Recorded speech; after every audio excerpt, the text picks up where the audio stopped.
This is Jocko Podcast number 164 with Echo Charles and me, Jocko Willink. Good evening, Echo. Good evening. I crept ahead a few feet and raised carefully to look over the bank. Crack! A rifle was thrust up and fired only inches from Hale's head. The bullet split his scalp and the concussion broke his eardrums. Blood streamed over his face, blinding him, and I helped get him back to Stewart. Then I pitched a second bomb, close in. Meanwhile, McIntyre had not halted. He had rushed on, and Sambro and I half raised as we hurried after him. A machine gun blazed at us from a spot on the right, and we dove into the mud. Crash, slam. The Stokes gun was at work, but its shells dropped short, falling almost in our path. We rose again as the Maxim stopped firing. Then, a flaming white-hot instant. Oblivion. When I recovered consciousness, my head was splitting with pain, and a terrible nausea had seized my stomach. The Stokes shell had dropped beside me, throwing me bodily into the mud, and Sambro was stunned as well. He was lying in the slime and feeling his limbs, certain that he was wounded. All around us was a frightful clamor of guns and bombs and rifle shots. I heard McIntyre's voice shouting, 5 rounds, rapid. Then it stopped, but my nose was bleeding and I was too dizzy to stand. We crawled towards the sound, then halted. There was a great plunging in the murk, and 2 dim figures came toward us, puffing and blowing, tugging at something. They were Germans, big men, and a machine gun and tripod. They placed it just in front of us, and one man yanked at a long cartridge belt. I pulled the pin from my last bomb and heaved the missile at a count of 2. It burst just beneath the tripod. One man went down like a huge tree. The other struggled a moment before he stilled. We went by them, making sure the gun was ruined, and in new-made crater found a man of A Company with his wrist almost severed.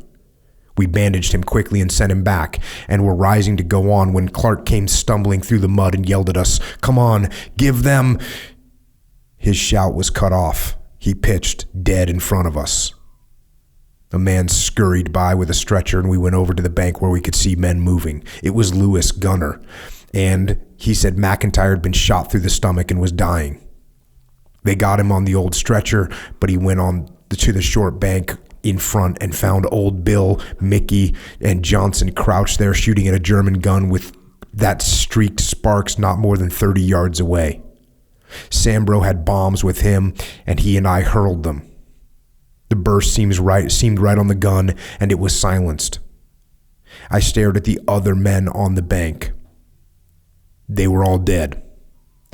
Melville and Ira and Jennings lying there together, rifle in hand, all shot through the head by one sweep of the German gun. Old Bill had seen it and stayed there after, trying to pot the gunner himself. The 4th dead man was poor old Sam, at rest at last.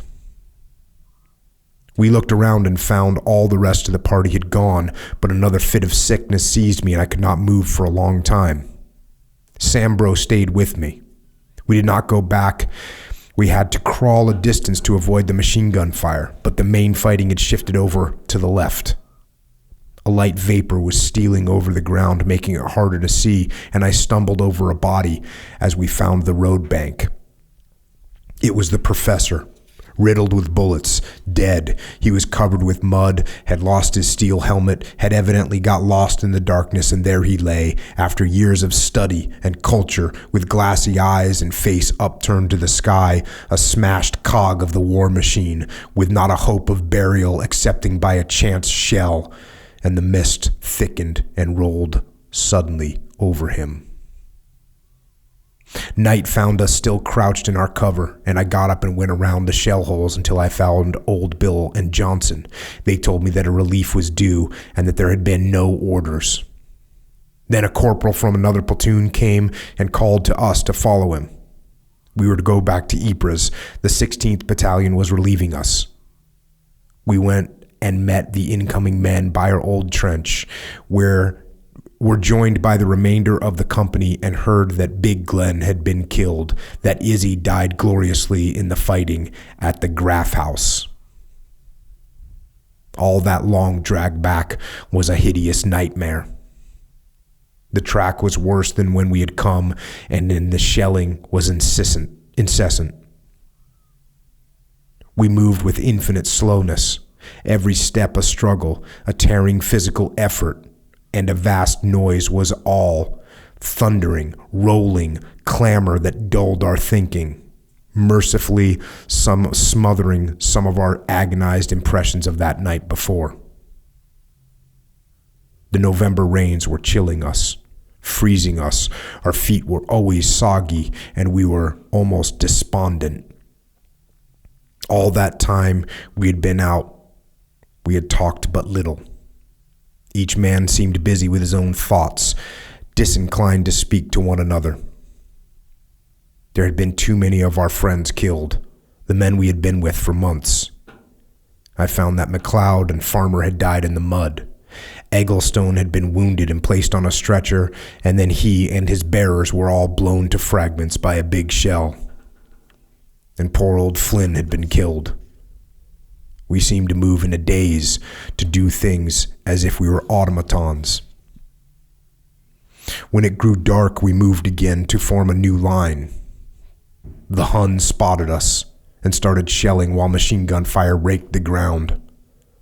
Upham and I were together as we started digging. I saw a body just in front of us, a big man with his equipment over his greatcoat.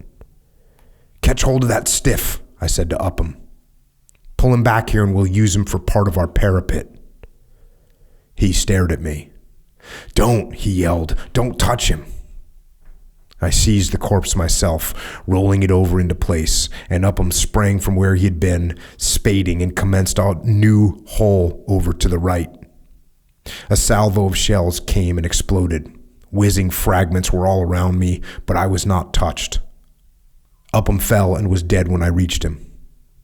There was a strange cry further on. It was the sergeant major who should have gone to the depot, the old original. He had insisted in coming in for one more trip, and his jaw had been carried away by shrapnel. He died before morning. 2 other men were down, Johnson and Barron, both wounded. The shelling continued all that night and the next day. We had dug deep V-shaped pits, connecting some of them, and there we crouched, gray faces under muddy helmets, red-rimmed eyes staring, dazed, wondering, our brains numbed beyond thinking by the incessant explosions. One of the new men pitched down between our shelter and the next one. He was pierced in a dozen places, and one arm had been sheared from his body by shrapnel. Mickey sat beside me, shuddering, half-stunned, staring unseeing, his limbs twitching convulsively at each concussion.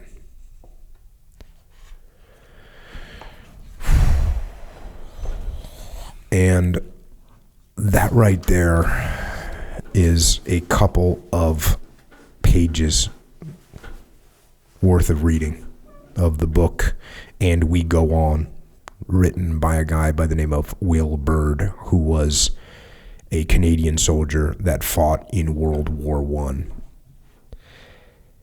And like I said, that's just a couple of pages from the book, but the pages go on and on and on, just like that war did.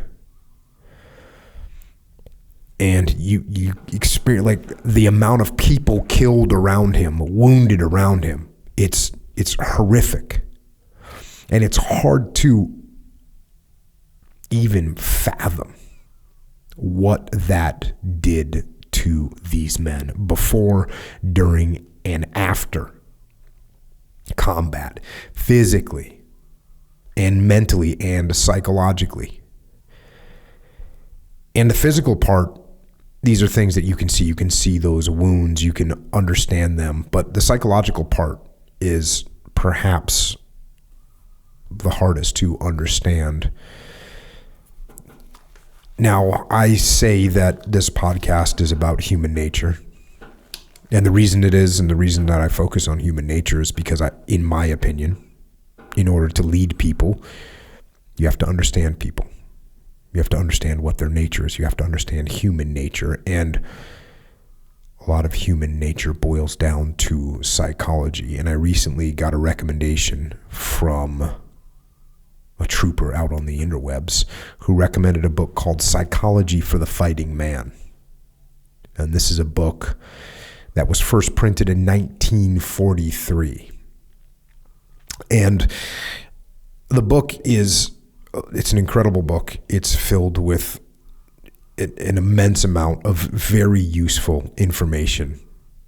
And it's written as almost like a mental guide to the American military men that are getting ready to go fight the Germans and the Japanese in World War II. Obviously, 1943, that's when it's written.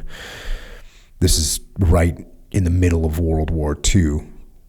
And even though the book is 75 years old, the information that's in it, the knowledge that is contained inside of it, can still be utilized today in any leadership situation.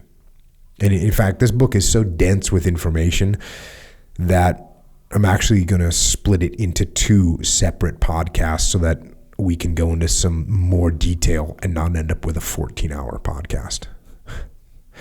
So let's kick it off.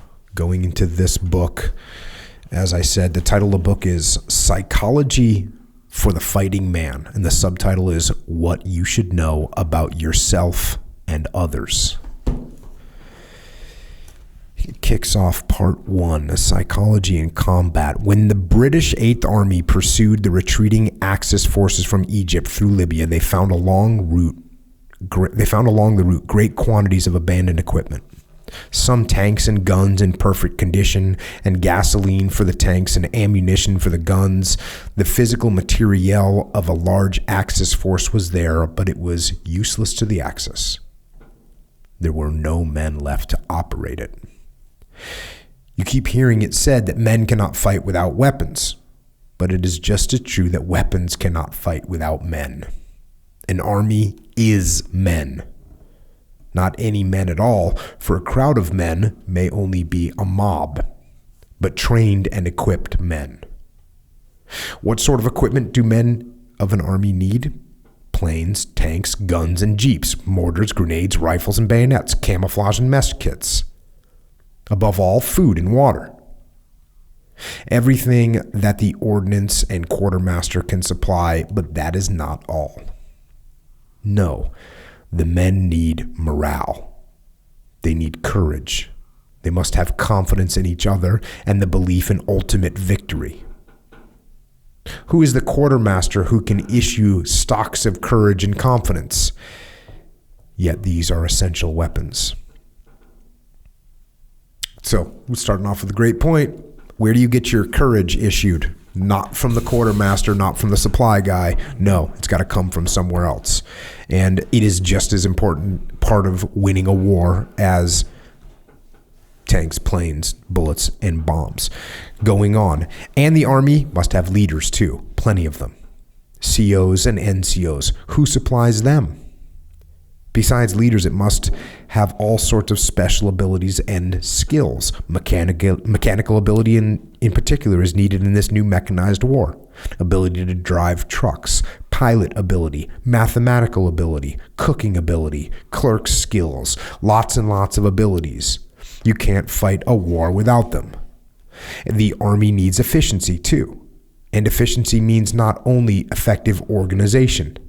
There's also basic efficiency of the individual man, his strength and health, his resistance to hardship and fatigue, his alertness even when fatigued and despite freezing cold or exhausting heat. Toughness of body is a weapon indispensable to victory. This book is so straightforward. It's just so straightforward, and it doesn't pull any punches. It's one of the best things about this, and you can tell it's written, it's directed for like the frontline grunt trooper. That's who it's directed at, and not just the infantry guy, but anybody in the army doing any job. And it's refreshing to read something that's as straightforward as this book is. Going on, the army has a perpetual problem of psychological logistics, a problem of the supply of motives and emotions, of aptitudes and abilities, of habits and wisdom. How does it get this mental material to the right places at the right time? That is what this book is about. So again, it's looking at the psychological aspect of warfare and saying, how do you deliver these necessary supplies? We need courage, right? We need abilities. We need emotions. We need aptitudes. We need the right habits. How do you deliver those? Back to the book. If the Army cannot find a man with needed ability, an effort is made to find one with an aptitude for being trained in that ability. And then it trains them all, in part by teaching them the rules and the techniques, in part by giving them practice. No troops are ready to go into combat until their training period is over, and even then they are still green troops. The training is still going on in combat until finally the men are seasoned troops, have learned how to meet the unexpected emergencies of war, and have acquired that competence and confidence that is the basis of their courage. It is this human material that determines more than any other one thing whether an army will win or lose. Guns and chow are essential too, but given equally of supply, victory goes to the better troops. Troops composed of men who know their jobs and do them willingly and well. Men with initiative to act by themselves. The trained troops which make up the seasoned army. There are, moreover, fundamental differences between people that affect their ways of fighting and their abilities to fight. These differences are not, however, due to blood, as the Nazis teach, but mostly due to training, tradition, home life, and other things that have a powerful effect on the character of men. War is waged best by choosing methods of warfare best adapted to the nature of our own people and opposed to the natures of the enemy peoples. American men have no particular love for killing. For the most part, they hate killing. They think it is wrong, sinful, ordinarily punishable by death. They do not look upon death as a beautiful and glorious experience, and most of them do not consider the military life as a suitable life work. War, to American men, is a dirty, disagreeable business to be gotten over as soon as possible so that we, as a nation, can get along with what we were happily engrossed in. Inventing, producing, growing, making life more useful and satisfying. Americans can stand a long, hard pull. They look forward, not back. They are slow to accept war, will not go all out until they are attacked or are sure their ideals are in grave danger. But once they have started, they do not stop or spare themselves until the goal of victory seems to them to be secure. Perhaps in 1919, they made a mistake about having already made the world safe for democracy, but they would not have stopped had they not thought themselves safe. Nor will they stop now. They are not demoralized by temporary adversity or single defeats. So, some good info right there. Clearly trying to set the mental attitude of the young American soldiers that are reading this. We can stand the long, hard pull. If you mess with us, we're going to finish it. We're not demoralized by temporary adversity or single defeats. Doesn't matter. You won a battle? Right on. Watch this. We'll be back. Continuing on, it has been said that war is inevitable, that men are so made that they just have to fight. That is true if you mean they have to be aggressive, that they need to have power and to use it, that they are forever wanting to change things that are hard to change so as that they can get on with better living. But the fact is that they do not have to fight each other, and not many Americans agree with Hitler in thinking fighting other nations a good thing for any nation, even when the ugly business ends in victory. There are other things than men and nations to fight. Men can fight calamity and disaster, flood, fire, and famine with anger and zest, and even fight nature to prevent disasters happening. They fight disease, having for a century been waging effective war upon it with innumerable conquests which history now records. They fight for freedom. Freedom to worship as they wish, freedom to think and speak as they please, freedom from want and poverty, freedom from fear. That's the American and democratic philosophy, the reason why America is now at war. Every American ought to understand this, to know why a nation that wants peace has to go to war. Because nobody likes murder, you have to kill the murderers. You cannot get along without police, and this war is a policing job. It's a large-scale job because it is a total war. So clearly, this book is answering a lot of questions for an 18-year-old kid that's heading out to war and maybe doesn't fully understand why or what's happening. And here it is, just laying it out. Look, these people are bad. We're good. We're the police of the world. Which sometimes in today's time, people take that as a negative. Like, we can't be the world police. Yeah. But here he's straight up, this is straight up saying, yes, we are the world police. There's bad guys. We're going to go put them down. And it's interesting, too. Nobody likes murder. You have to kill murderers. That's the way it's got to be. Again, these days we get so desensitized by media, right? By movies and video games and music talking about killing and that's just the way we grow up. Mm-hmm. But in these days, you had to kind of convince people that, hey, this is the way it's going to go down. Mm. You're going to go kill people, and that's okay. Total war is just what its name implies. War on all fronts with all possible weapons. There's the home front as well as all the battle fronts. There are also the military front, the economic front, and the psychological front.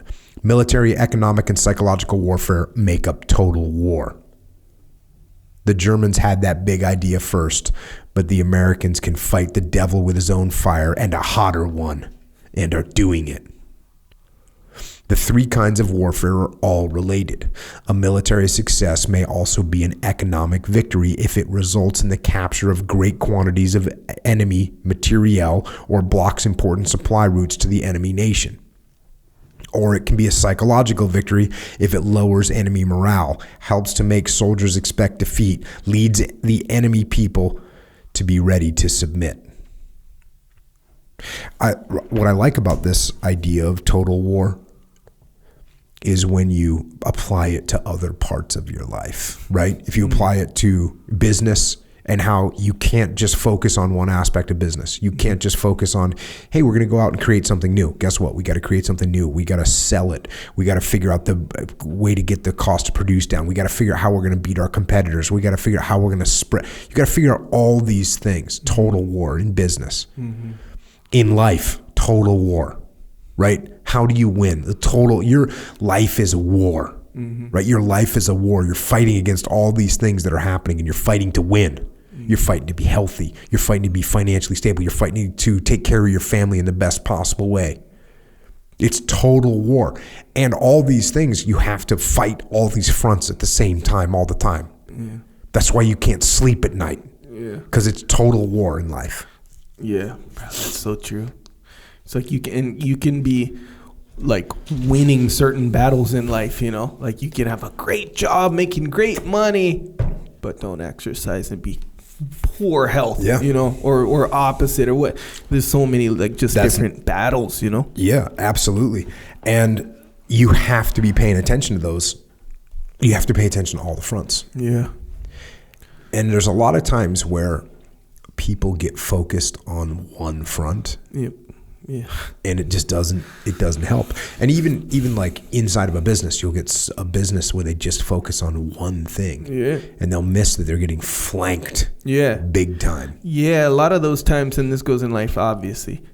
That's how I'm thinking of it. But in companies, right, where like you say they focus so much on one thing, and then a lot of times it's because that thing is like has a big payoff. You know, like you get. It seems like, dang, I'm getting ahead huge time, especially like at home, right, where let me just put in just a few more hours of work, right? A week, for a month, 2 months, 3 months. And dang, that paycheck comes in and you do so well for the company. You go to work, you're the hero kind of thing. And you're like, dang, I'm getting ahead big time.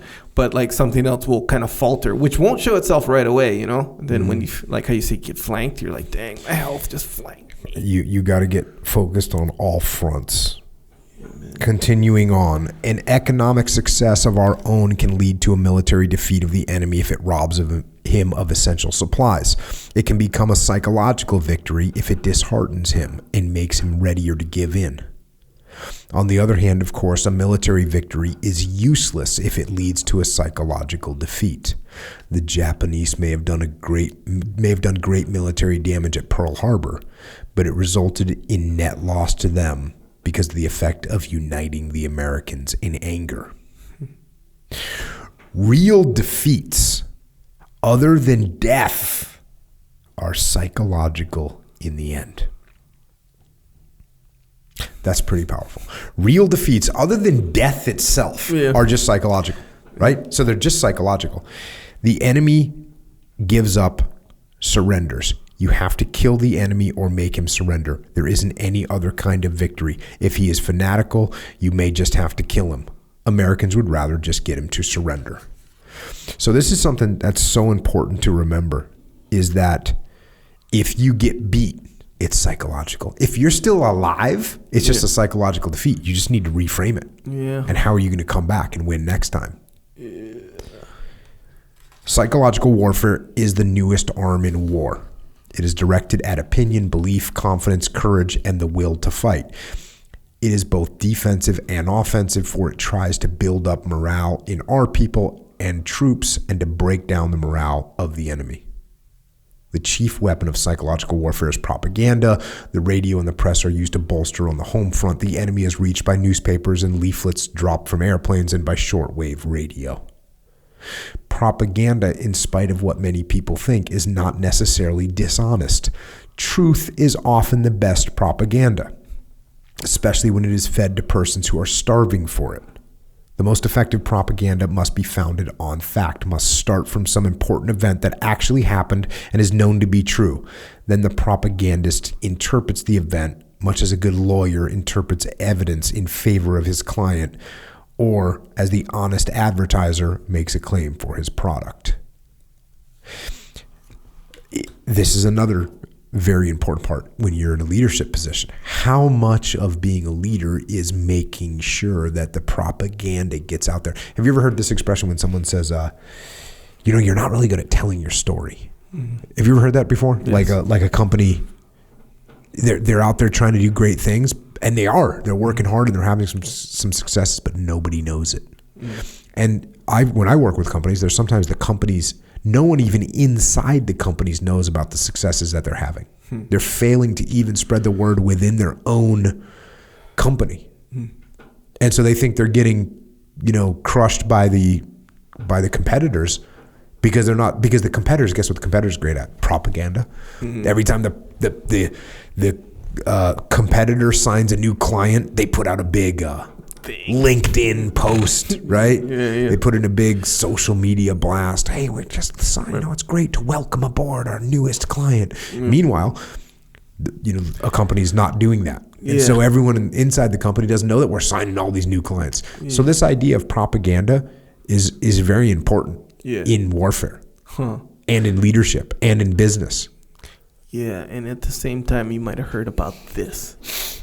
Probably have. You know how, I think it was Facebook, maybe Instagram, I forget. But they did some study where it actually was linked to people getting depressed because of that. And it's that concept that you just said, where people, and this is nothing new, where people, they'll post just their highlights of their life. You know? Yeah. And then me as just a normal person, I'm looking at everyone else's highlights of their life thinking, dang, I don't live that kind of life. I'm not traveling to Thailand and, all these places. And maybe I do, but that was once last year. And this, it seemed, so it kind of, that it's like propaganda, maybe on purpose sometimes, maybe not.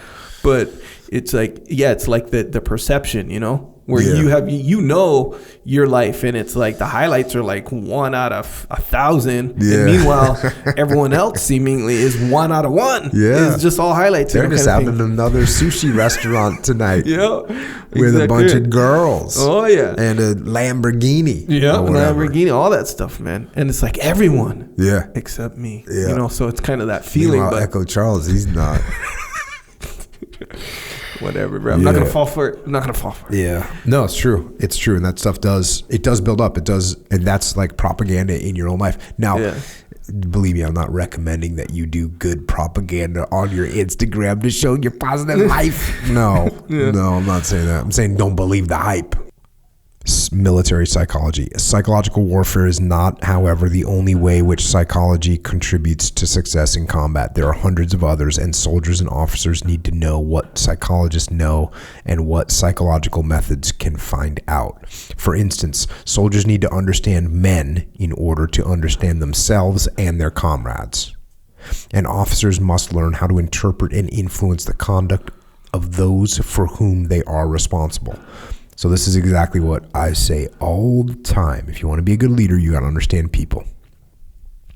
The soldier must know about human needs, motives, and emotions, about fear, when it comes, what to do about it, about anger, when it is useful, when it makes trouble, about zest, which is the core of good morale in a unit, about anxiety and the sense of insecurity, about indignation against the enemy and irritation against comrades, about the relation of food and of sex to military life. He should know also of the relation of all these things to morale, and thus learn how to avoid bad morale and to build up good morale. Clearly, and this is not just true for combat, this is true for life. Every soldier ought to understand further the problems of the mental adjustment of men, first to the army, later to combat. Why men feel insecure, what makes for courage, the signs of approaching breakdown, how to prevent breakdown, and what to do about it when it happens. The selection and training of leaders for the army has become one of the most important problems in the psychology of war. Not enough is known about it, but what is known to some should be known to all. The good leader is the man who builds up morale. How does he do it? What kind of man must he be? If he is a poor leader, can he become a better one? And there are mobs and panics to be understood too. Civilian mobs and panics may be the concern of the soldier when the populace gets mixed up with the fighting, or when the enemy's home front begins to break. Panics may, moreover, occur in well-disciplined troops if all the conditions for panic are present. What are these conditions?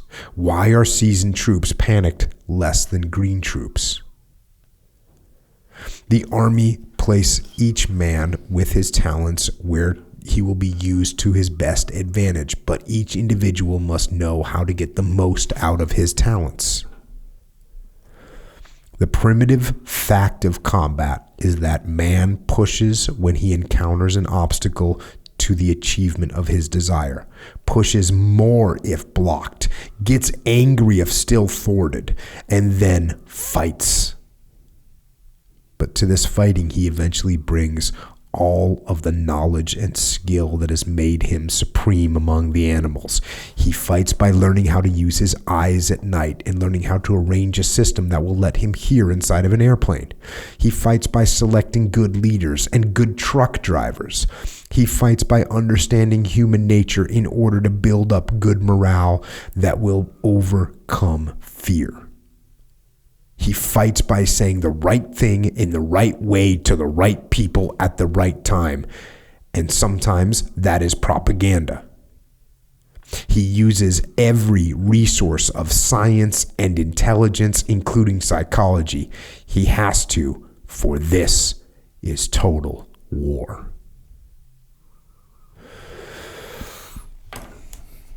I love thinking about that. About every aspect of your life is to be prepared for total war, which, by the way, you're in. You know, you might not be in combat at this moment in time, but you're fighting. You're fighting all the time, and you have to bring every asset, every resource that you have available. You have to bring it to fight, because this is total war. Now, the book goes into some pretty big sections right here. One of them's sight is a weapon, or sight as a weapon, and then hearing as a tool. And it literally talks about how to see better, things you can do to make your night vision better, how to preserve your night vision, how to see sharper, just all those kind of things. He talks about camouflage and stuff, real tactical stuff. And then it talks about hearing and what you need to hear and how you can adjust your hearing and how to listen sharply. And I'm not going to talk about the sight piece, but I'm going to talk about the noise. There's just some interesting points about noise. Loud sounds, especially when they are sudden and strange, are natural causes of fear. Many sounds are terrifying. A sudden loud noise like the discharge of a pistol will make anyone blink and jump. It will startle them. This is true even of well-trained men who pride themselves on their familiarity with firearms. It is an instantaneous response that may be all over before the eye can see it. It shows up, however, in slow motion pictures. Seasoned troops get so that they don't appear to pay any particular attention to the din of battle. Even horses will stand still under the rising roar of a diving bomber, will only toss a head impatiently. The experienced soldier, on the other hand, needs first to become adapted to the noises of war. He must be exposed to them in training as much as possible.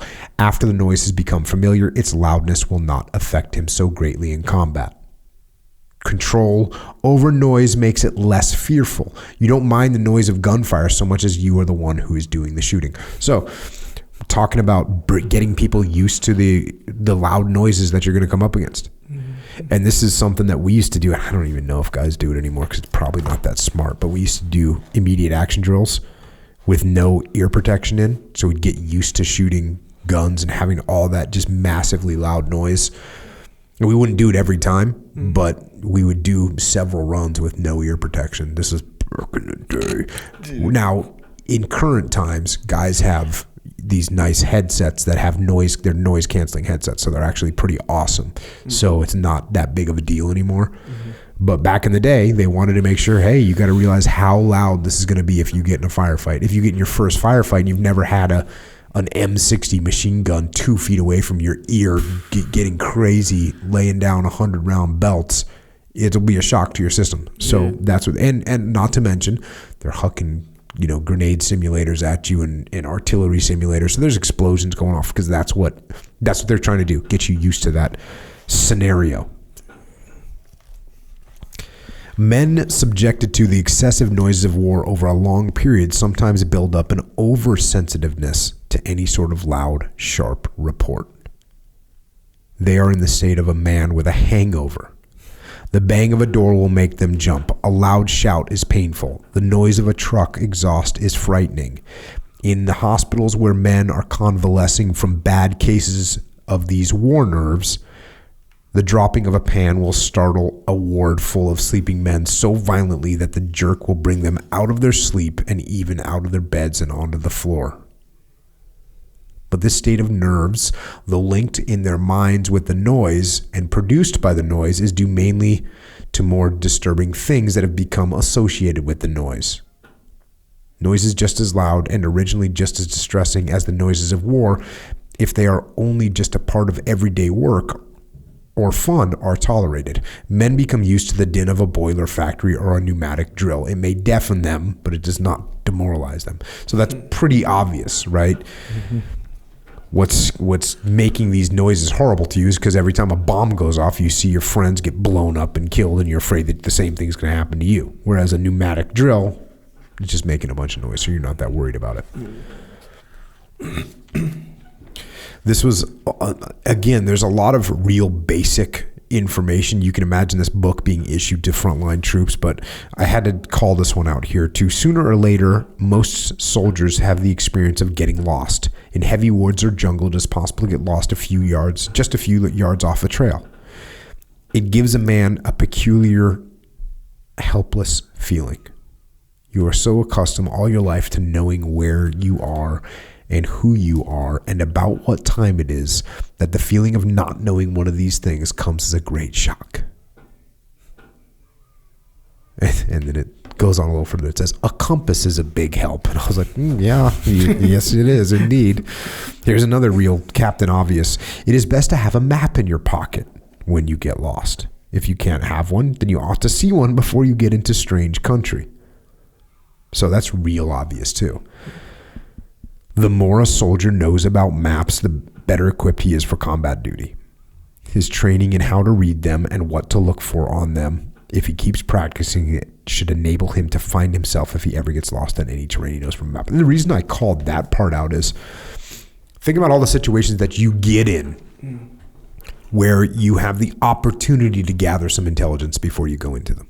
You know, if you're going for a job interview, what can you know about that company? If you're going to meet with a client you've never met with before, how much information can you have? With these days, you can Google someone, you get all kinds of information. Yeah. You go to their LinkedIn account, you can find out where they went to school and what sport they played or whatever. You go to their Facebook page. Mm-hmm. You pull up articles that were written about them, and there's all kinds of intelligence you can gather. There's no reason to go into a meeting blind anymore without knowing the terrain that you're getting into, without understanding the culture that you're going into. There's no reason for it. Next, work in the Army is much more than just shouldering a rifle and doing long foot marches. Soldiers work at several hundred different kinds of fighting jobs and at even more kinds of jobs, some directly related to combat and some not, which can be filled with men already trained for them or men who have the necessary aptitude for learning one of the jobs quickly. All leaders have the responsibility for seeing that the right man gets the right job and, when mistakes are made, that misfits are transferred. And this is where this book gets pretty politically incorrect. It's basically saying, look, some people can't do these jobs. And some people aren't fit for these jobs and some people aren't fit for these other jobs. Continuing on, thousands know how to drive a tractor, how to repair an ignition system. Others can weld castings, repair watches, other timing instruments, or road transits, keep accounts, carve carcasses of beef, develop photographs. The Army needs many men who can do these things. The British found that out in the First World War. At first, they neglected to save their specialists. They sent to the front professional men, engineers, and men in skilled trades. Many were killed in the early months of the war. Later, the need for them in special posts behind the line became acute. So, yeah, this is all about forming up an army of civilians that have skills and saying, oh, you've been a truck driver for 6 years in the civilian sector. Guess what you're going to do for us? You're going to drive a truck. Oh, you were a butcher. Guess what? We need butchers. And right on down the line. And you can imagine World War I, probably them being very short-sighted on how long that war was going to last. And like, oh, you're a mechanic? Cool. We're just going to send you to the front with everyone else. And you're going to die like everyone else. And you look up in 6 months or a year and they don't have the necessary support logistically to carry on the war. How soldiers differ. Men differ just as much in ability to learn different sorts of duties as they do in size of feet, in height, or in weight. Some are as much as 3 times as able as others. I like that. Hey, some people are just 3 times more capable than you. That's the way it is. Most, of course, are just about average. Some men cannot learn a 3-figure telephone number by hearing it once. Some can learn as many as 9 figures. The average is around 6 or 7. Have you ever heard that before? Have you ever heard that the reason our numbers are 7 digits long is because that's about the average that a human can memorize? Dang, no, I haven't, and that's very interesting. I heard that. Could that possibly be not bro science, but urban myth? Could it be urban legend? It could be. It's true. I like it. Yeah. I think it's awesome, actually. Well, you have your doctorate in bro science, so I'm working on it. Yes. Did you do your undergrad in urban legend?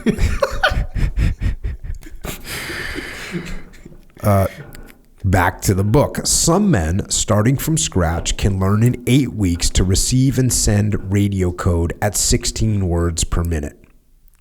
It takes others 22 weeks. Some men, used to handling certain types of machinery, can learn to handle certain kinds of weapons much faster than others. So the problem is to understand and measure aptitude. Aptitude is potential skill, the capacity for learning to do something quickly and accurately when given the chance to learn. Both speed and accuracy are important in learning. A soldier needs to learn rapidly, but also to be accurate at what he's learned. And men differ from one to another in both ways. For one thing, men differ greatly in the speed with which they learn. Some aviation cadets can solo after 4 hours of instruction. Others are not allowed to solo even after 14 hours. Here, the quick learners are urgently needed. Slow learners tie up the training planes too long. Besides, quick learning might mean a shorter war. Yet the Army cannot do without the slow learners. Manpower is needed, and there are many military jobs which require other qualities than speed of learning, jobs which the slow learners will prefer to have. Men also differ in speed and accuracy of reaction. The average driver requires from 1/2 to 3/4 of a second to put on the brakes after the stoplight goes red. Yet some can apply the brakes in 3/10 of a second. Others use up to a whole second. These are important differences for riflemen and machine gunners as well as for truck drivers. Every 1/10 of a second counts in battle. You ever see that thing when they were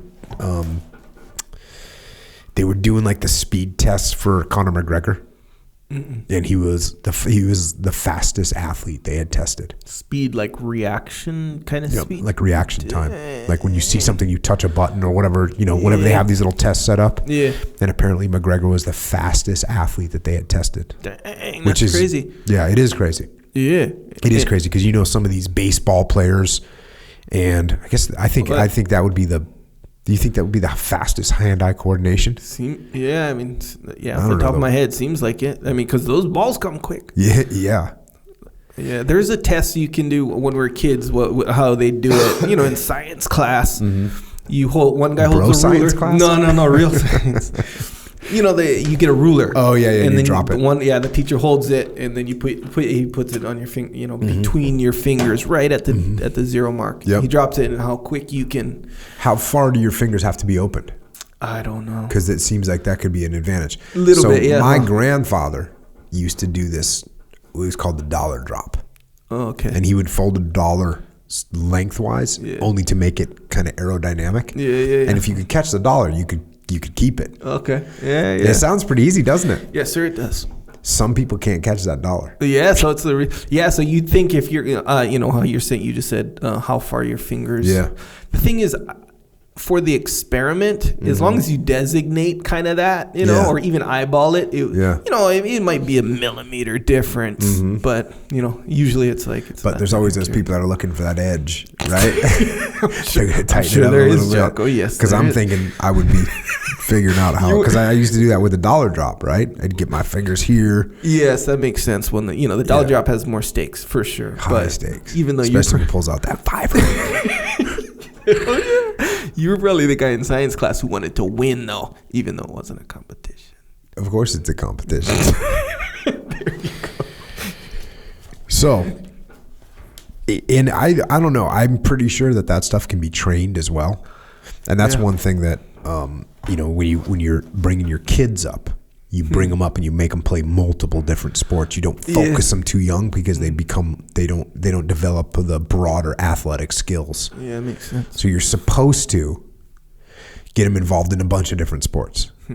And those kids will end up, even if you took one kid and you say, oh, you're just going to do 100% football his whole life, and you took another kid and you did multiple sports, but you did like a little bit more of a focus on football, the chances are the kid that did multiple sports but focused on football is going to do better than the kid that just did football. From what I understand. Yeah. I'm sure there's some bro science people out there that will object to my statement. Well, it makes sense, where you brought more broadly athletic. Yeah, like you can, and I'd imagine you'd be able to learn quicker too because your body is used to moving in different ways rather than just the one way. Because what are you going to do when things are a little bit different out on the football field, right? Yeah. situations that can unfold. And if you're athletically adept at adapting to various situations, you're going to be better off. Yeah, it's true. Going on. Men differ also in the speed and accuracy of perceiving. One clerk can check in 5 minutes a company roster that takes another man 20 minutes. Some men can see a white target in the dark at 400 yards away. To others, it is invisible at 200 yards.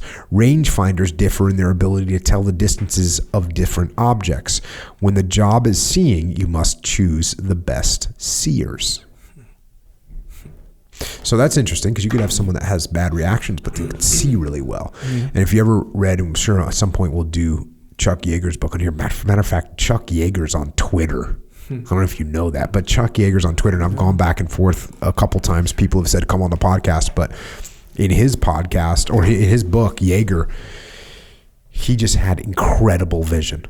Like he'd be flying in formation and he could see the enemy way before anyone else could see the enemy. He'd be like, up, bogeys at 4:00, boom, we go. And because his eyesight was apparently just amazing. And that used to be a big deal for fighter pilots. I think it's less of a big deal now because you got radar and all that. So it's not as big of a deal as it used to be. Just your eyes against the enemy's eyes.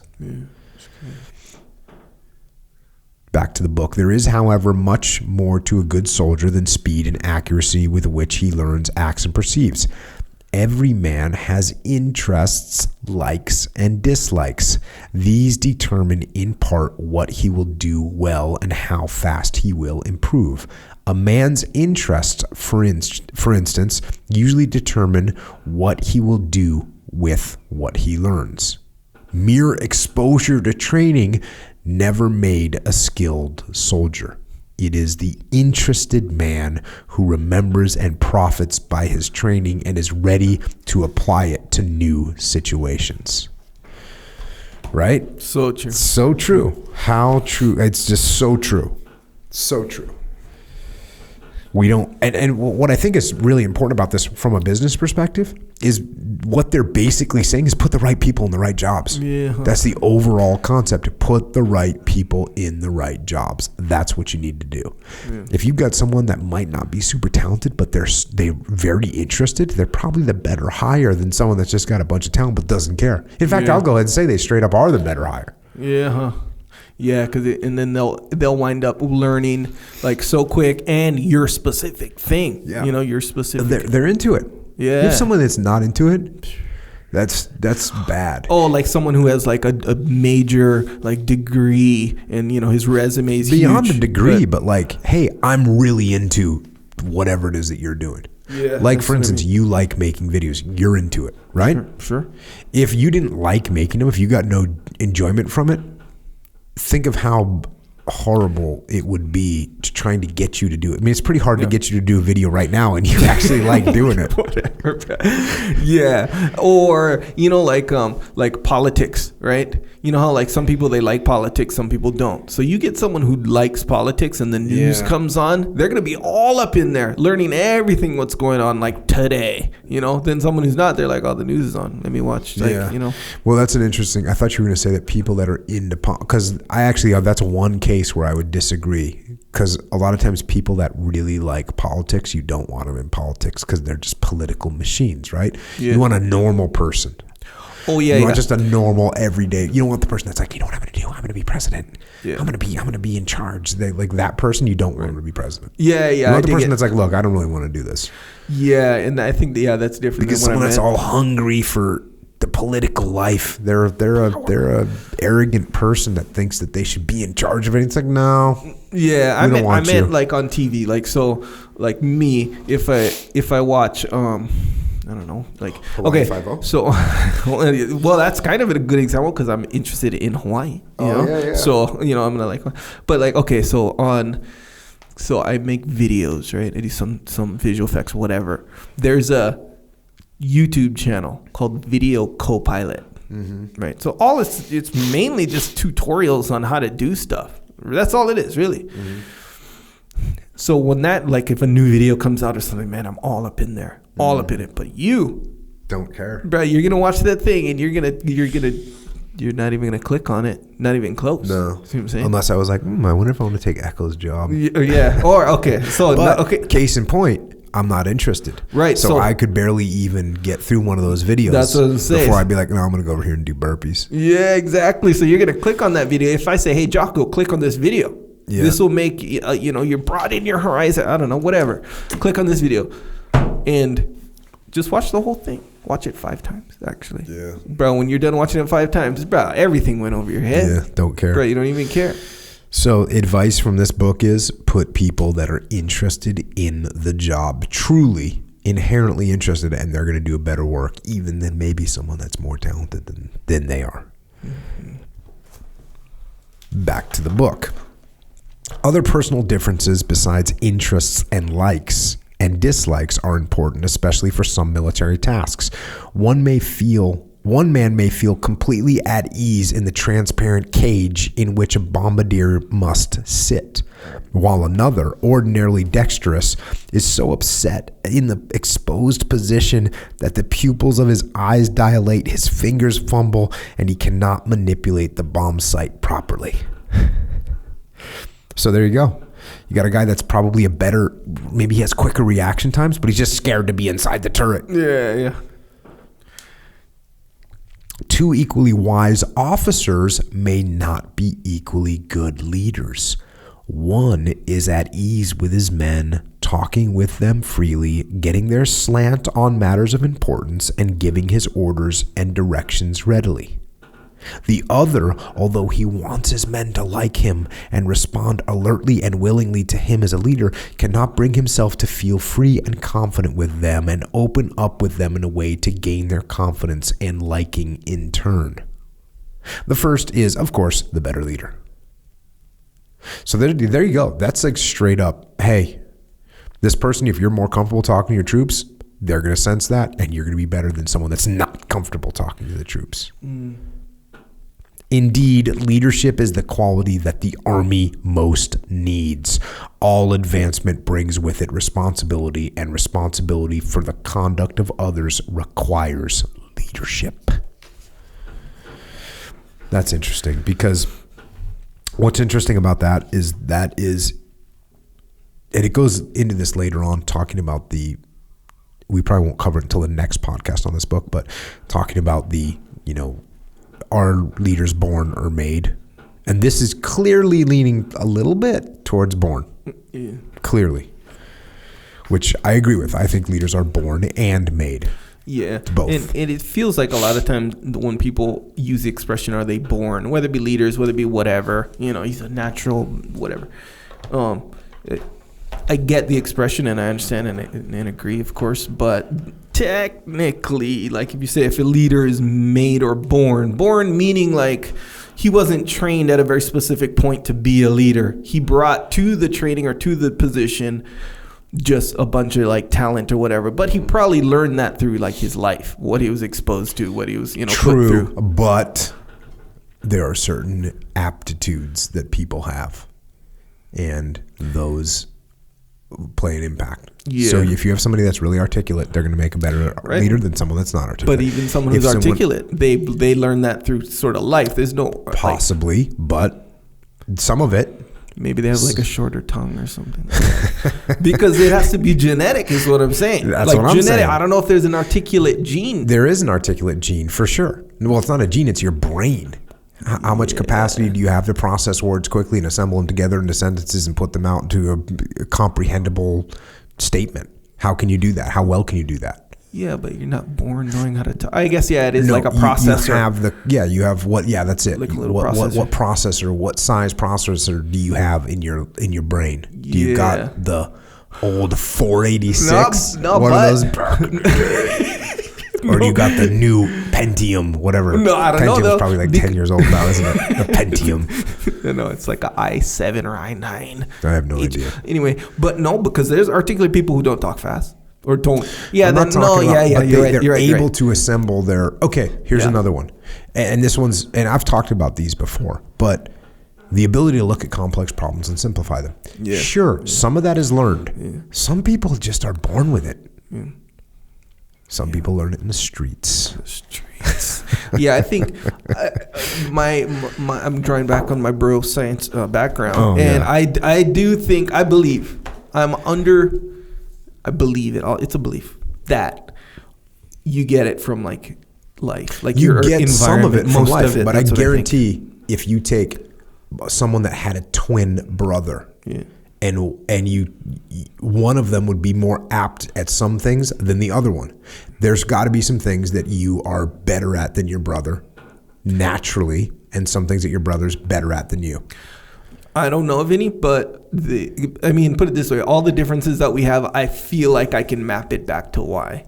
Because just being second born, I was born a little bit smaller too. Mm-hmm. Now look at me, like I'm bigger. Because I'm like, I don't want to be bigger. And especially people would compare too. You know, like growing up with a twin brother, they always compare. Yeah. They're like, oh, he's a little bit taller than you the right little there. skinny one. Yes, or Echo whatever. Charles. Oh yeah. They ain't saying that no more, are they, boy? No. Anyway, the point is, I'm not saying I think you're probably right, of course, but I think it's mostly learned. Bro, people have a certain genetic cognitive capacity without question. Yeah. That's not even debatable. Yes, I would not debate that. So what we're talking about is the ability to take that cognitive capacity and steer it towards the articulation of language. Yeah. If you have more cognitive capacity, you'll be able to articulate language better. And there's probably little modules inside the brain that are genetic that have even more capacity for the grabbing and assembling of linguistic patterns together, where they flow off the tongue rapidly and sensibly. And there's got to be part of your brain that's better at that just genetically. Now, of course, if you spend a lot of time in that arena, you will get better at it over time. But there's got to be some, just like you have X amount of fast twitch muscle and Echo Charles, like how hard did you work at your vertical jump? Did you guys test that in football? Yes. Okay. What was the highest vertical jump you ever had? 39.5 inches. That's pretty good, right? Yes. Were there people on your team that worked harder than you, if not harder, that never got to 39.5 inches? Probably yes. Actually, yes. Affirmative. Because I didn't really work. Exactly. Yeah. I knew this was a loaded question.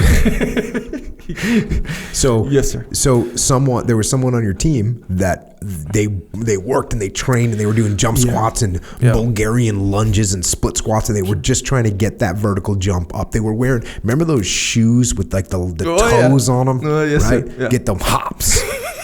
Want to get them hops.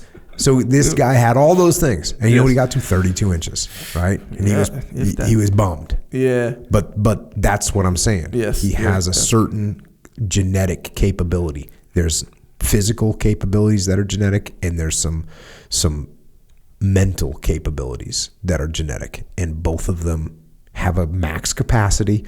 And that dude with the toe shoes for vertical jump improvement that wore him all summer.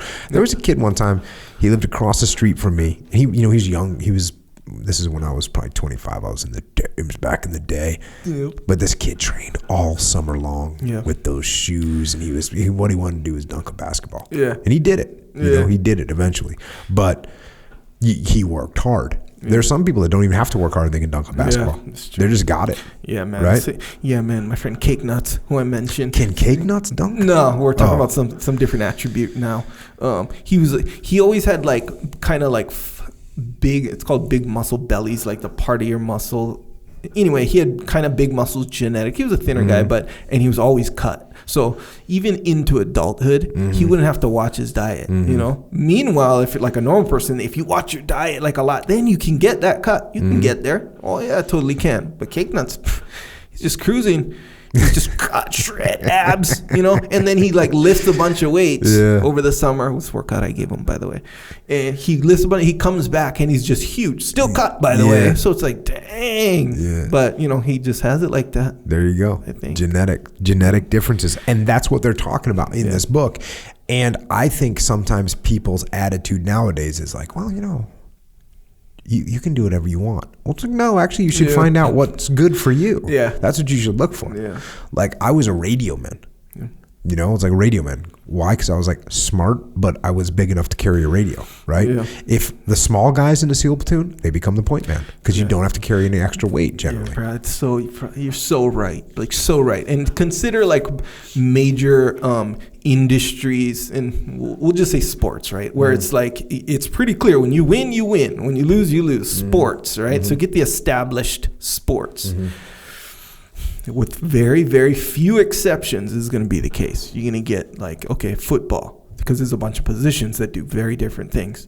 The tight end, he's going to be a certain build, generally speaking. For sure. The quarterback, he's going to be a certain build, and the receiver, he's going to be a certain build. The center and the line, certain builds. Like you grab a guy from the line, guard, right? One of the guys on the line. You put him on defense as like a cornerback or something who needs literally opposite attributes. You know, to do that, see what happens. So, no, just train him. Yeah. Train him for 10 years. No, negative. Probably you can make him better, but you won't make him successful. Exactly right. So it's like, it's such a clear example just because there's more on the line with that, you know? So if you're a youngster, you should look at your attributes and see, number one, where your attributes fit, and then what your interests are. Sometimes people they're super interested, and so they just try for it anyways, you know? And that's cool. Yeah. That's cool. There's some people that would get really good at a sport, but they're still not good enough to go pro because they don't have the genetic gifts that are needed. Yeah, and that's why it's so prevalent. It's such a like big deal when you do find the super rare guy where it's like, hey, he's not really genetically gifted, but he works so hard that he made it to the pros. For sure. And that's typically legit. That's like a guy in basketball who's like not tall, not fast. You know, like that Muggsy kind of Bogues. guy. Yeah, but he was pretty fast though, and he could jump. Well, but he's small. Yes. You know what's interesting? I was talking to Dallas, who's the coach of the Gulls, the San Diego Gulls hockey team. But a few years ago, not very long, the hockey had become all these big giant guys. You know, 6'4", 6'5", 260 pounds, these big monster guys. And that's where everyone had started going in that direction. All the teams are just getting bigger and bigger because these guys are massive. They can hit hard. And then recently it started going back again to guys that were smaller and quicker and could move faster. So that's an interesting evolution. Yeah. But you can look at it. You could have looked at it, 4 years ago or whatever it was. I don't really know. But 10 years ago or whatever, if you were 5'11", you're like, oh man, I'm not big enough to play pro hockey. But some kids were like, you know what? I'm 5'11", I'm going to be fast. I'm going to be faster than everyone. Okay, cool. And they made it. Yeah. And now they're in the game. Yeah, it makes sense. Yeah, I'm not as familiar with like the necessities of being a good hockey player or team as far as the physical attributes. But like football, I use that example because the jobs of each position are so different. I meant not each position, but like the differences between, like a cornerback, wide receiver, and then the difference between that and like a lineman. So the physical attributes can be huge. Yeah. So like basketball is different. Even though they have different positions, everyone has sort of, generally speaking, of course there's exceptions, but everyone's going to be tall. No one's going to be like slow. If you're like slow, it's like that's a big kind of deal, So everyone's a little bit more uniform. Yeah, hockey seems the same way. Yeah, more uniform. Hockey's more uniform. SEAL platoon is not uniform because you got a big 60 gunner. Yeah, big pig gunner. Yeah, that makes sense. But you know what? Not all pig gunners are big. Yeah, because you can just be a tough 162 pound pig gunner. Just can grind it out. Yeah. Point man's usually a little bit smaller. But when you get to a SEAL team, guys look at you and you're like, oh, you're 5'7", you're 140 pounds, you're gonna be a point man. That's the way it's gonna work. Yeah. Most of the time. Sometimes you get put in a platoon and they're like, we already got a point man, dude. You're gonna carry a pig. Here you go, buck up and start doing some squats, boy. All right. Personality. It takes more than brains to make a good soldier. It takes guts. It takes endurance. It takes a willingness to do hard work. It takes a keen interest in doing the job well.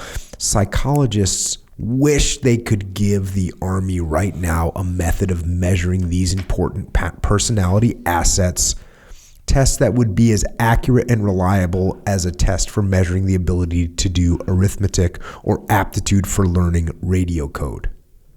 They can't. Some tests have been tried. Many have been found useless. Few are promising. You know what's interesting? I just thought of this.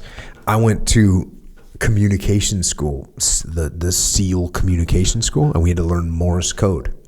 And there was probably 20 guys in my comms course, and we all had to learn Morse code. And this was very clear that some people were better at it than others. Because you had to, and we didn't have to send very fast, but we had to be able to receive. Oh yeah. Like a certain amount of groups. It's called a group. It's five letters in a group, and they would just come at you, and you had to be able to receive and write down what the letters were with no mistakes. But what's interesting is we all showed up. No one knew any Morse code when we showed up. And there was a complete bell curve when we got done. You know, some guys were really good at it naturally. Some guys were horrible at it. And it took every ounce of mental power for them to figure out and get to be able to pass the test. And I had a crazy guy that was teaching the comm school. And someone would be like, hey, Chief, why do we have to learn, Morse code since no one uses it anymore? And he'd say, in the event of a nuclear holocaust, Morse code is the only thing that's going to be punching through the ionosphere. And of course, I was 18 years old, and I was like, oh, dude, that's right. Right on. I was, my interest was piqued. I was like, hey, in the event of a nuclear holocaust, I'm going to be on the HF radio hammering out Morse code to the troops, letting them know what's up. Well, that makes sense. That's how stupid I was. What do you mean? So what? You don't agree with that now? Dude, if there's a nuclear holocaust, I wouldn't be alive. Well, what Everyone if would be dead? But what if you're like one of the only survivors survivors like me? But so, man, that's interesting. That where you'd have to, that small little thing that you just said, where you have to, it's less about putting it out, it's more about receiving. Because Morse code, you don't communicate necessarily. No. You just gotta pick it up when it comes. Here's the reasoning behind it. If you want to send Morse code, you can send it whatever pace you want, because the people are just going to sit there and take the letters that you're sending, right? They're not saying hurry up. Right. So you can send it whatever pace you want, but receiving, you got to be ready. And I forget what the minimum standard, I want to say it was 20 groups a minute or something like that. To pass? You mean like to be passing? And I forget. But we weren't as good as like a regular Navy guy who would just be, I don't even know what, but they were way faster. We were like knuckle draggers compared to them. They're like a language. But we had to learn it every day, and you had to do it every day until you test it out. And some people tested out in a few weeks. Some people didn't test out until the last days. Sitting there doing crazy. Morse code. Do you still know Morse code? Not really. What if it came in at like beep? No, beep. I would need to brush up on it. I would need to brush up on it, and which I need to do, because if there is a nuclear holocaust, I want to be ready to get comms out, HF comms. Yeah, and receive them, of course. Yeah, check. But it's such a clear example of, and the guys, it wasn't like, on that bell curve of guys that were good and bad, it wasn't like everyone that was a good SEAL was up at the top, and the guys that weren't good at Morse code were bad SEALs. No, it was like some of the guys were awesome guys and they sucked at Morse code. And some guys were marginal guys, but they were great at Morse code. And there's a perfect example. Like, what do you do with that guy? Well, make him a radio man. That's interesting. Cake Nuts. When he was going through, I think it was Buds. No, it was after Buds. He kept saying like, man. Actually, my other friend Jeremy was telling me that, Cake Nuts, he's good at like pretty much everything. He's just really good at stuff except for picking locks. He was like struggling with like picking locks, which was kind of a random thing to struggle with. Picking locks is a difficult thing, and it's more like playing a musical instrument than it is like doing a technical skill where you do A, B, C, and you get D. No, picking locks is like you gotta feel for it. Little art. You gotta feel for it. And I've been with guys, I was okay at picking locks. The guy that I learned from he could walk up and walk up to a doorknob and stand not facing it and just stand there and just pick the lock open in seconds. It's pretty incredible. Kind of like on that movie, The Italian Job. You ever watch that? No. Yeah, it's a good one. So this girl, she was like the safe cracker, right? They're like a den of thieves. They're this group of thieves. So she was the safe cracker. Guess what her dad was? Master safe cracker. So it was like a genetic thing. They were good. So the dad passed it on to the, it's like genetic. Some people, that's how, Yeah, maybe. It's a learned behavior as well that she learned from the old man. All right, going on back to the book. One trouble is that a man's this is important. One trouble is that a man's personality changes in different situations. For instance, the man who is brave as a lion in the test room at a reception center may not be so brave when he gets into combat. The man who is able to make quick decisions wisely when things are quiet may go to pieces when he is distracted by machine gun fire and do something that result in his own death or the death of others. And difficult situations may have the reverse effects on some men. Men who have never distinguished themselves in training camp may become fired with new spirit when the going gets tough, astounding themselves and other men with what they can do in extreme emergency. So that's obviously important too. So even though you know someone, you don't even know them. Yeah. You don't know what you're going to get. You might have somebody that freaks out when things go sideways. Next section, training makes the soldier. When men enter the army, they are told the importance in the fighting areas of taking cover from enemy fire in slit trenches. This point is emphasized in books, lectures, training films, demonstrations, and exhibits. By the time the soldier reaches the battle zone, he has learned that he should take cover in a slit trench whenever he stops. That is one kind of learning. In one way, it is the most useful kind. With knowledge of how things should be done and why they are important, a soldier is equipped to act in new situations, and there is nothing that produces so many new situations as combat. But this kind of learning, unfortunately, does not always result in action. A soldier may know perfectly well that he should dig a trench. He may have learned it from demonstrations exactly how to go digging it. Yet, when the enemy planes come overhead, he may in his excitement forget that what he was learned. In such emergencies, he is more likely to act from habit than from reasoning and sense. Habit formation is a further stage of learning. It depends on practice, experience, and repetition. No action ever becomes automatic by learning in words how to perform it, but without actually practicing it. But by repetition, the operation of a machine or a rifle gets itself reduced to habits so that it becomes almost entirely mechanical, like walking. You do not have to think about putting your left foot forward after planting your right foot ahead. That is because you have walked so much. You could not get that way merely from listening to lectures on how to walk.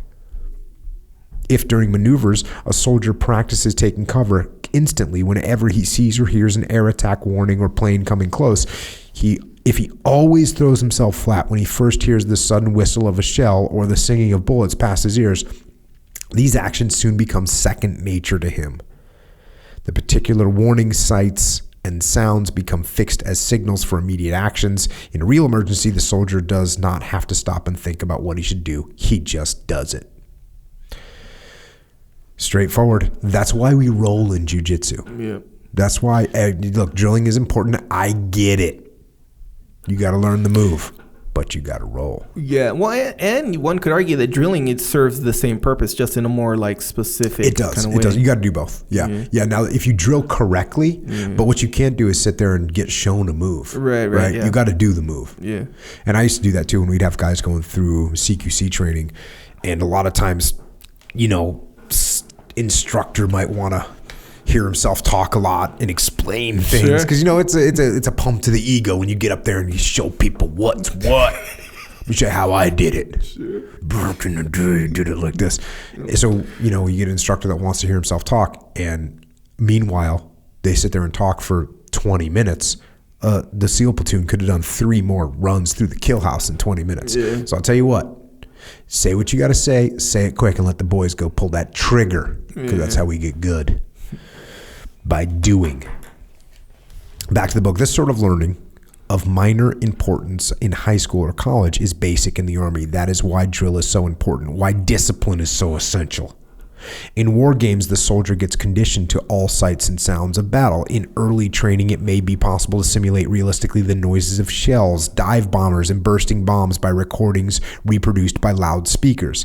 In advanced training, a soldier may be taught to lie flat on the ground while real bullets strike within a few feet, close enough to cause sand to fall on the back of his neck. He knows he is safe so long as he lies still, but if he should get up and run, he will be killed. That is good training for combat. A real bullet forms much better habits than a lecture about a bullet. Such thoroughly drilled habits enable the soldier to act when there is no time for thought. They ensure that he will act correctly and mechanically even when his mind is confused and thinking is almost impossible. But knowledge of the science of warfare and practice in solving novel military problems are important too, because they enable the soldier to act wisely in the thousands of unexpected emergencies that arise in battle. Habit is safer than thought for standardized acts, but it won't work for brand new problems. That is why we would train our guys in brand new problems all the time. That way you get a protocol for how to handle brand new problems. Right, yeah. You start to understand what you're going to do. Oh, I don't know what's happening. What am I going to do? A step back. I'm going to look around. I'm going to assess the situation. I'm going to come up with some possible solutions. I'm going to think about what the outcomes of those solutions are, what the risks are, and then I'm going to make a decision. We're going to move forward in that direction. Yeah, because like confronting or dealing with new problems or uncharted situations or whatever, the skill of dealing with that is like another skill in and of itself. Like you think you're saying this like last hour. Yeah. Protocol. And people were asking about protocol. Yeah. Protocol for handling new problems. Like, what do you do? And eventually you get good at it because the obvious first thing is you do is you detach. Yeah. You have to take a step back. You have to turn around and look around. Yeah. Physically look around. So detach, look around, make an assessment, come up with possible solutions, think about what the outcomes of those solutions might be, and then pick the one that has the best possible outcome. Yeah. Yeah, and that's pretty way different than like trained level 10 training. Yeah. Perfect training on situation A, B, C, D, E, F, G, H, I, J, K, L, M, N, O, P. Yeah. And Q. But you're going to get hit with Z. Yeah, when Z hits, it's like, dang, and then you've totally shut down. I just got a message from a guy that was a police officer was in a big firefight with some of his guys. And he was literally said, I was like thinking to myself, okay, cover and move. Here's what we're going to do. Prioritize and execute. He was going through. He's like, it was pretty awesome. Pretty awesome to hear that. Dang. To hear a guy say, yep, I could hear your voice saying cover and move, put down cover fire right now. When it's going down. Yeah, when it's happening. Yeah. They were in a 21-minute firefight, which is that's a long firefight for especially for police officers. Back to the book. Drill for combat changes the recruit squad into an efficient fighting machine. Training can convert an unorganized civilian group into an organized unit with deadly power. Military competence, moreover, strips war of its most repulsive and paralyzing horrors. And knowledge takes from the enemy his most potent and effective weapon, surprise. Drill, combat training, practice, and discipline combined with the experience in war are things that make America's combat troops into seasoned troops. So even taking away the ability for the enemy to surprise you, it's like we talked about before. If you try a move on me in jiu-jitsu, and I've never seen it before, there's a chance it's going to work. There's the best possible chance it's going to work. As soon as I know what that move is, then the chances of it working are a lot less. Yeah. A lot less. Yeah. Significantly less. Yeah. Yeah. That's why role playing is so important. Well, in the business world, role playing is very important because we can come at you with different things that a subordinate is going to say to you. Yeah. Or even up the chain of command. If I had to go brief my boss on something that we were pretty sure he didn't like, and I was like, okay, Echo, you be the boss. You come at me with all the negatives about the plan I've come up with. And then we do that. So then when I go in, I've already seen these. No, I've already seen these thrown at me. Even one time. Like I said, even one time makes an incredible difference. Back to the book, and we need speed. Democracies always have to hurry up at the last minute. The enemy is always facing us, ready, trained, and there isn't much time. We must take advantage of every possible shortcut toward the goal of creating seasoned troops armed with adequate training. The first shortcut is an understanding of the few facts about how learning takes place. The most important requirement of learning is incentive. Men marching to drill reluctantly can no more be taught swiftly and efficiently than a Jeep can be taught to run on an empty tank. People need incentive. But fortunately for the Army's instructors, there is a powerful motive furnished by the situation itself. No false incentives need be thought up and provided. The enemy has attacked us, we are at war, and no man wants to go out and face that enemy unprepared. No American wants to see American soldiers killed needlessly in unmatched battle. No one wants to see our armies defeated and the Gestapo policing New York City. Success itself is a reward to the soldier. It makes him proud. This is when they start. I forgot to say that I'm skipping chunks of this book, but this is where he's talking about the incentives that a soldier can have. His commander may commend him, but it is usually enough if he sees that his CO has noticed that he has done a good job. Good morale depends on such rewards.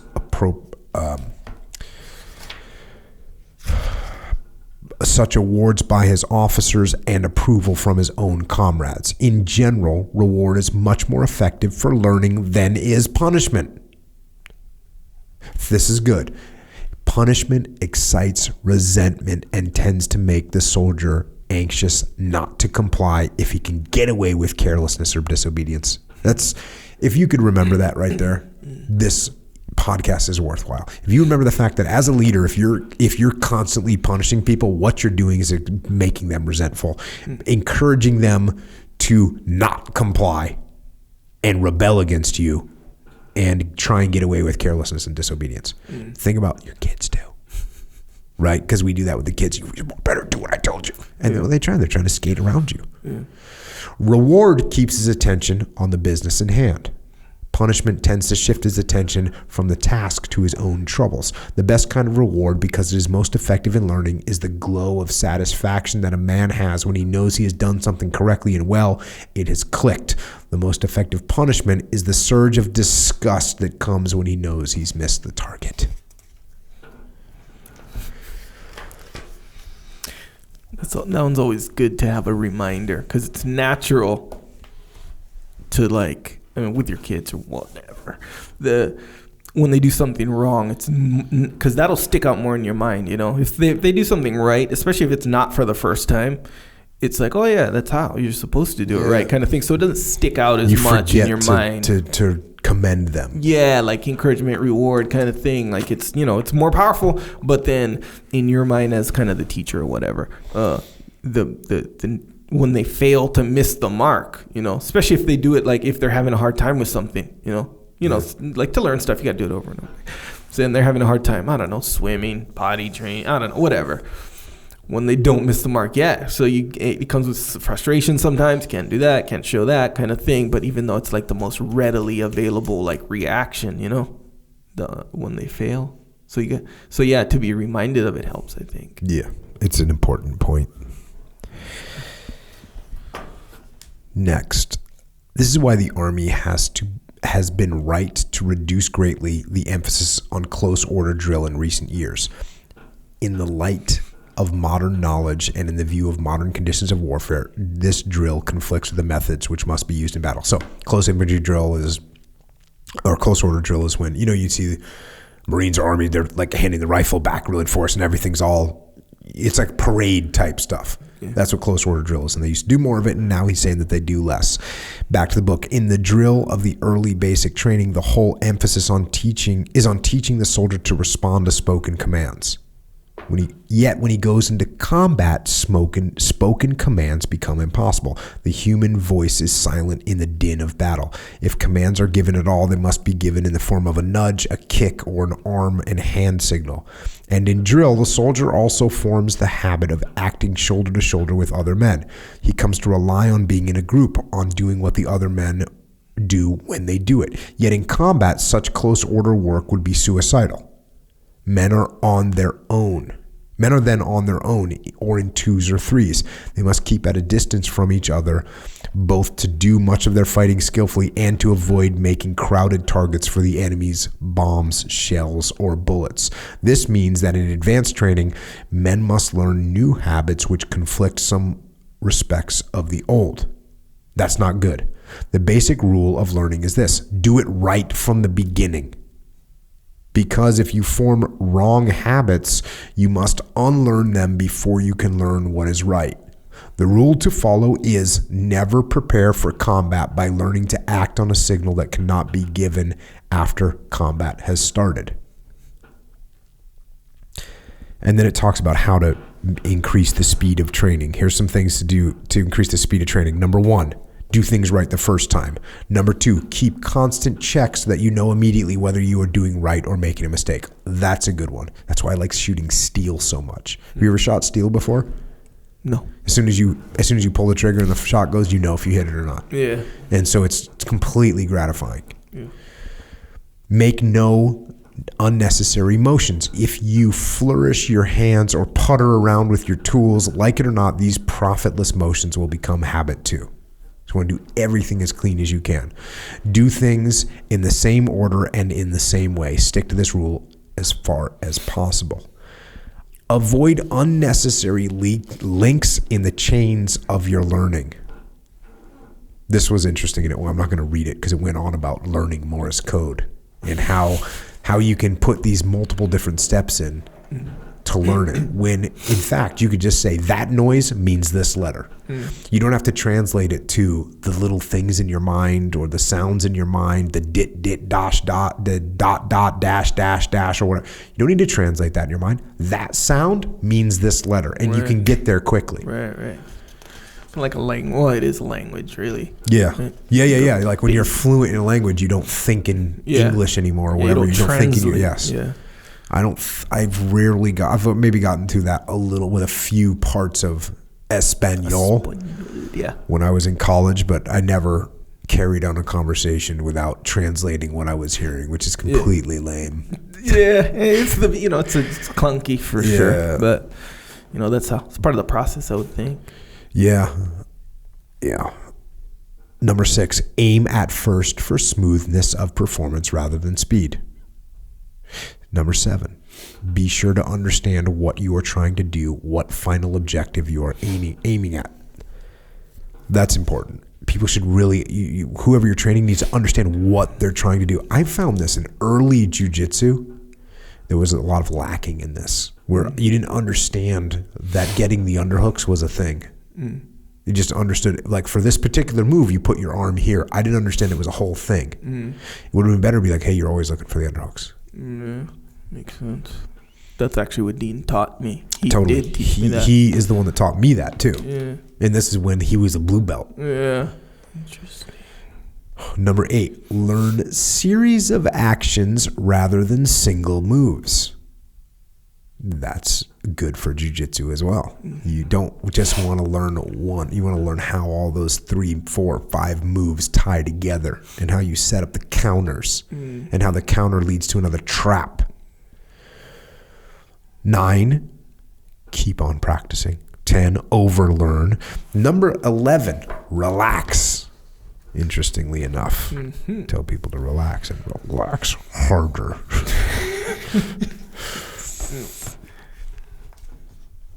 Back to the book. Ways have been worked out to help cut down the time required to master a subject, to read and understand a book or assignment, to solve a problem, or to memorize a rule or formula. The man in the army, this is about studying. And I was like, I don't know if I'm going to put this in there. But then people are students, people at a new job, they got to learn something. And this is the most cold-blooded way to talk about learning. The man in the army should not allow noise or other distractions or interruptions to put him off his work. Working under such difficult circumstances is direct training for actual fighting conditions. Oh, so there's some annoying things going on when you're trying to, read a book? Cool. Learn to ignore them. Yeah. In the field, the most vital and difficult decisions must be made in the midst of the most violent distractions and under all sorts of physical and mental strains. The officer had to wait until he could be free of noise or disturbance before he could work out a problem or make a decision. It would be useless in the army. If he's used to it, a certain amount of noise and confusion may actually stimulate the army man to do better thinking. If it's convenient, a definite time of the day should be assigned for study. The mind can be trained to be ready for work at a certain hour, so this happens as much the same way as you begin thinking about food or some other set time. For the same reason, it might be desirable to have a certain place set aside for study, even if it is just your bunk in a noisy barracks or tent. Then the act of sitting down in that place will immediately form habit, put you in the proper frame of mind for mental work. If you are lucky enough to have a desk or a corner for your study, Don't spoil its value by using it for relaxation or loafing. But even if they are insistently disturbing, it is nearly always possible to ignore distractions and get down to the business at hand. The mind is an excellent sieve net. You can read the newspapers and never see the advertisements. You would hear a strange footsteps across the room, yet never notice the loud ticking of a clock on your own table. The telegrapher can sleep through the long continuous sounding of his instrument, yet wake at once when his own call comes in with the right dots and dashes. In the same way, it is possible to make yourself deaf and blind to all sorts of sights and sounds except those directly concerned with the problem being studied. Do you get annoyed when you're trying to do work? Do you listen to music when you're doing work? Depends on the work, but yes. Oh. Interesting. At first, it is fatiguing to shut out distractions. You know what I'm like? As I was asking that question, this is what I'm like. If I let something start to bother me, then it just bothers me a ton. Yeah. And for some reason, if I just don't let it bother me, then it's fine. Like if my wife's in the other room with, my youngest daughter, and they're playing a game and they're making noise and having conversations about it and whatever. Yeah. If I'm in the wrong mindset, if I don't do what this book is telling me to do, which is just, you just shut it out like a legit dude is supposed to do. Oh, there's some noise over there. Whatever. Yeah. Just lock it up. Yep. Otherwise, it's what? Weakness. Otherwise, it's major weakness. What about like snoring? You ever like a roommate or what? But guys who snore. We have a mutual friend that when we used to go to fights, we would stay in one room and the snoring would be pretty crazy. But I would normally sleep right through it. Yeah. Yeah. If I know what's happening, it's weird. Like my crying kids, when they were babies, they would wake up my wife, and I would sleep right through it. Mm-hmm. But if there's a noise outside the house or whatever, I'm awake and she sleeps right through it. It's like the perfect combination. I think the mother and the crying child, I think that's a genetic thing. I think where like a crying baby is like, like a genetic thing. Did you learn that in bro science? The halls of bro science? Hey, does that make sense? Yes, it does. Yeah. And is there part of me, because when we had small children, my wife didn't work, I did. So that was her roles and responsibility. My roles and responsibility were go to do my job during the day, and whenever I was in the Navy, her roles and responsibilities were to take care of those kids. Yeah. So there's probably a huge part of that where I'm maybe in the beginning when the first baby was crying and I was like, oh, what's that? And then eventually I just said, oh, she's got it. Yeah, that makes sense. She's got it handled. Yeah. Going back to the book, at first it is fatiguing to shut out distractions. You actually make your muscles tense in your effort to attend to business. Later you get so that things that distract you no longer worry you. When I'm on an airplane, you ever have a screaming baby on an airplane? Yeah. No factor to me. Yeah, me neither. It's just like no factor whatsoever. Yeah. I'm like, oh, whatever. Yeah, we talked about this while we were on the airplane. Oh, okay. You brought it up too. I was like, oh, yeah, that screaming, is that bothering you? Yes, yeah. It doesn't bother me at all. No. Still later they help and find that you miss them if they disappear, like the man who is startled when his clock stopped ticking, or the radio. At first it prevents you from studying, but if you keep it on continuously, you may get so you cannot study without it. Having set the stage as well as possible for most effective study, the next important preparation is to develop absorbing interest in the material to be mastered. It is not necessary to resort to self-delivered mental pep talks. Enthusiasm grows naturally out of the realization that a study is important in reaching a desirable goal, that it will satisfy your curiosity, and will give you a chance to exercise some special talent. Isn't that funny how that could very well be a self-pep talk? Those words there, true. You could use it. True. The chief aid to learning, however, is understanding. When something makes sense, when it all fits in with what you already know, then it is easily filed away in the ready reference system of your memory where it can be recalled later at need.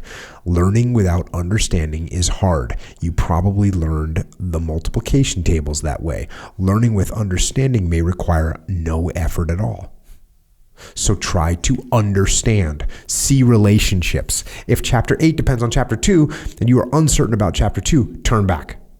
See the dependence. Work it out for yourself rather than read it again.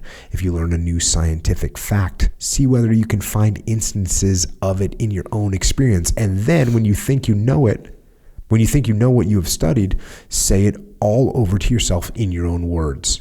That tests understanding. Sometimes it gets clear for the first time as you explain it to yourself. And if you can't get it said to your own satisfaction, then chances are you really do not understand it. And what you don't understand, you won't remember. That's good information right there for the students of the world, which everyone should be. This is other good information. Solving problems.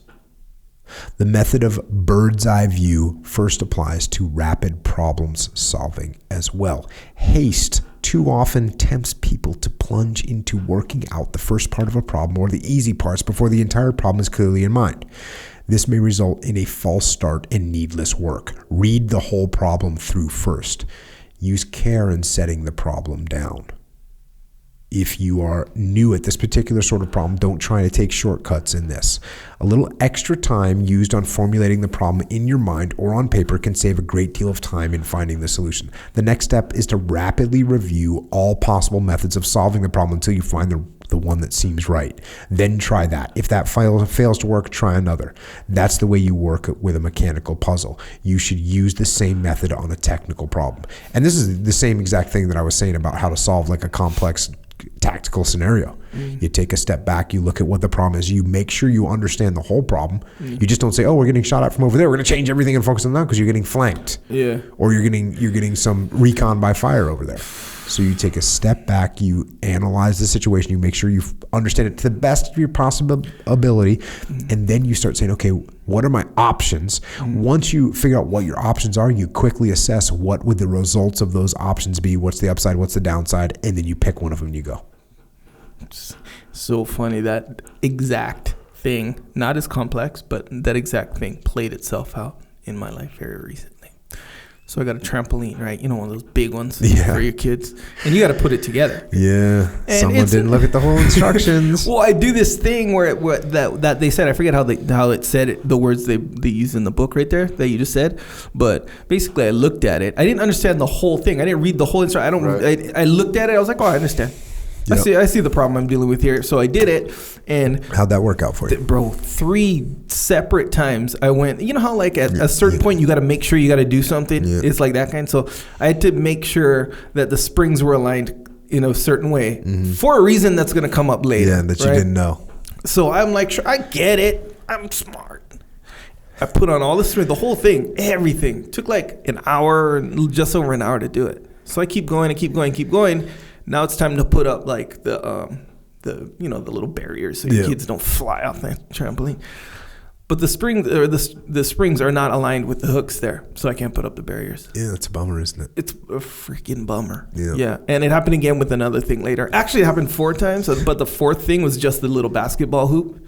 And I was like, it's not worth it. Yeah. So I never put on the basketball hoop. But yeah, man, if I were to just read the whole thing, read the whole dang thing, and I wouldn't have read it. It would have saved me like 3 hours.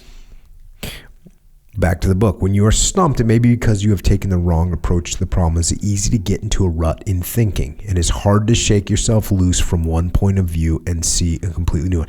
This stuff is so simply stated that you underestimate the power of what's being said right here. Yeah. This stuff is lifesavers. You tend to keep going back and repeating the same old kind of attack that has always failed.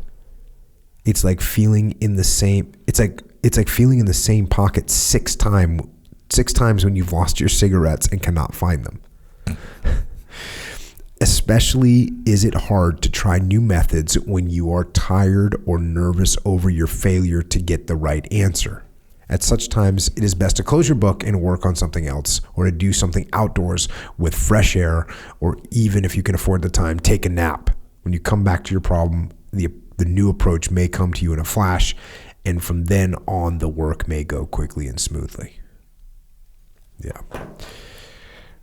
I have to actually, that's one of those things, I'm pretty instinctive on a lot of things that I do.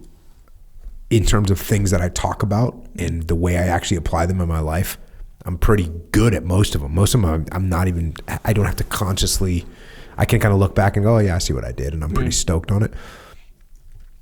I can do that, especially in jiu-jitsu. I can get in a rut and be like, oh, I'm just going to do this right here and it should work because I've done it before and it's going to work this time. And I'll have to constantly be like, oh, you're beating your head against the wall. Don't do it anymore. Yeah. And I'll have to do a different approach. Yeah. But it's kind of demonstrates your humility, because you've always, like, every time we roll in, actually when I see you rolling with other like really good guys, it seems like you adapt and make little changes way quicker than most people, and for dang sure way quicker than me. I feel like I'm all that. Like what you just said, I feel like that's just 100% me. Yeah. No, what I'm saying, but I'm sure I'm okay at it. I mean, I know I'm okay at it, but even me at this point, I'll be like, oh, he's not going to put his arm there. You've tried it 3 times in a row. It's not working. You need to do something else. Yeah, you can like recognize it I in recognize yourself, when I'm beating my head up against the wall. Yeah. And that's not a good feeling. But the great feeling is as soon as you do something different, generally you may not get total success, but you won't get the same outcome because the outcome is failing. Yeah. Which we don't like. No, we don't. How to make learning stick. The 2 basic principles of learning anything are interest and participation. It is not true that repetition alone is the basis of learning something well.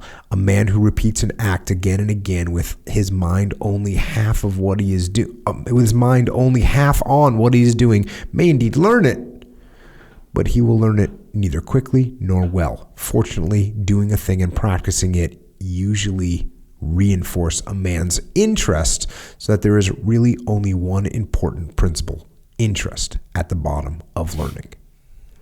Active participation is secured by practice. Lectures are used only when preliminary explanation at some length is needed or when men cannot be put through the work itself. You're not only told how to fire a rifle, you are helped actually to do the firing. And you work out of doors in the way that you will later work in combat. You do under instruction what later on you are going to have to do in combat yourself. So you got to do these things. Interest is secured in a variety of ways.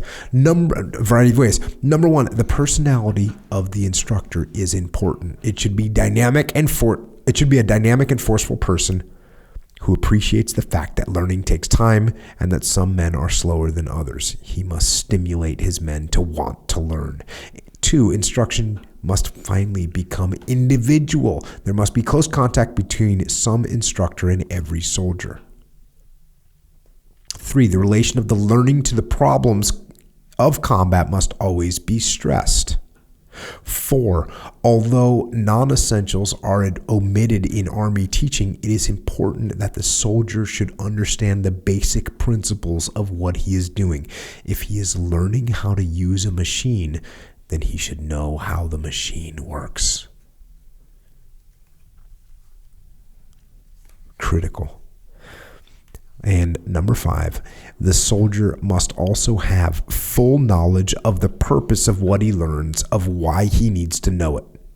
Only with such knowledge can his interest be at the highest. And only with such knowledge is he able to adapt what he has learned to different circumstances that arise in combat.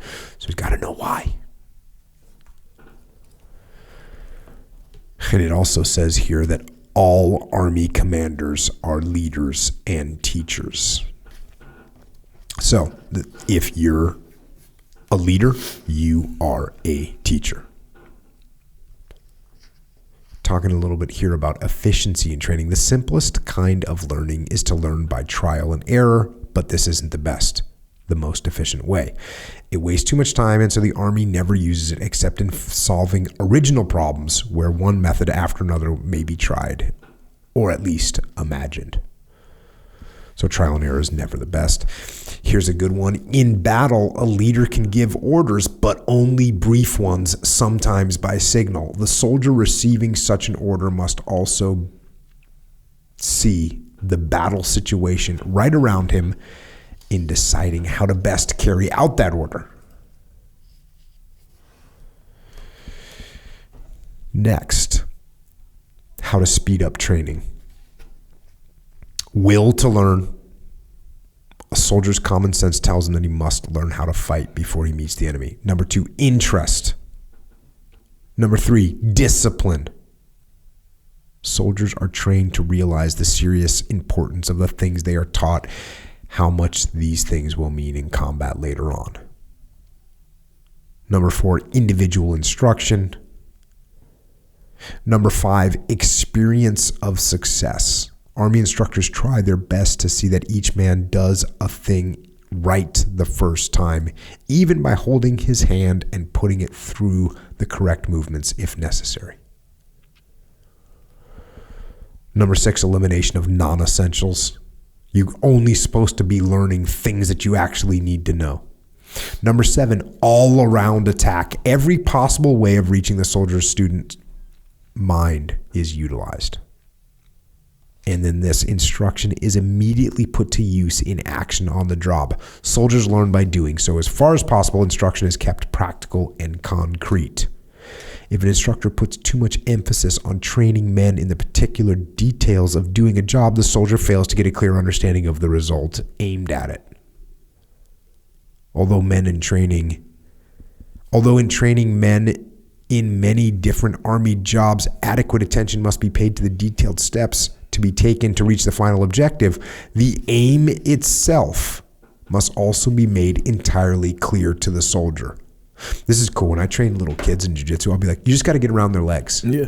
And you tell them that, and they'll figure out how to do it. Mm-hmm. And then when they get stumped, you teach them some actual technique. Otherwise, he's apt to become confused in battle if the situation changes and he cannot follow the steps in exactly the way he was taught in training.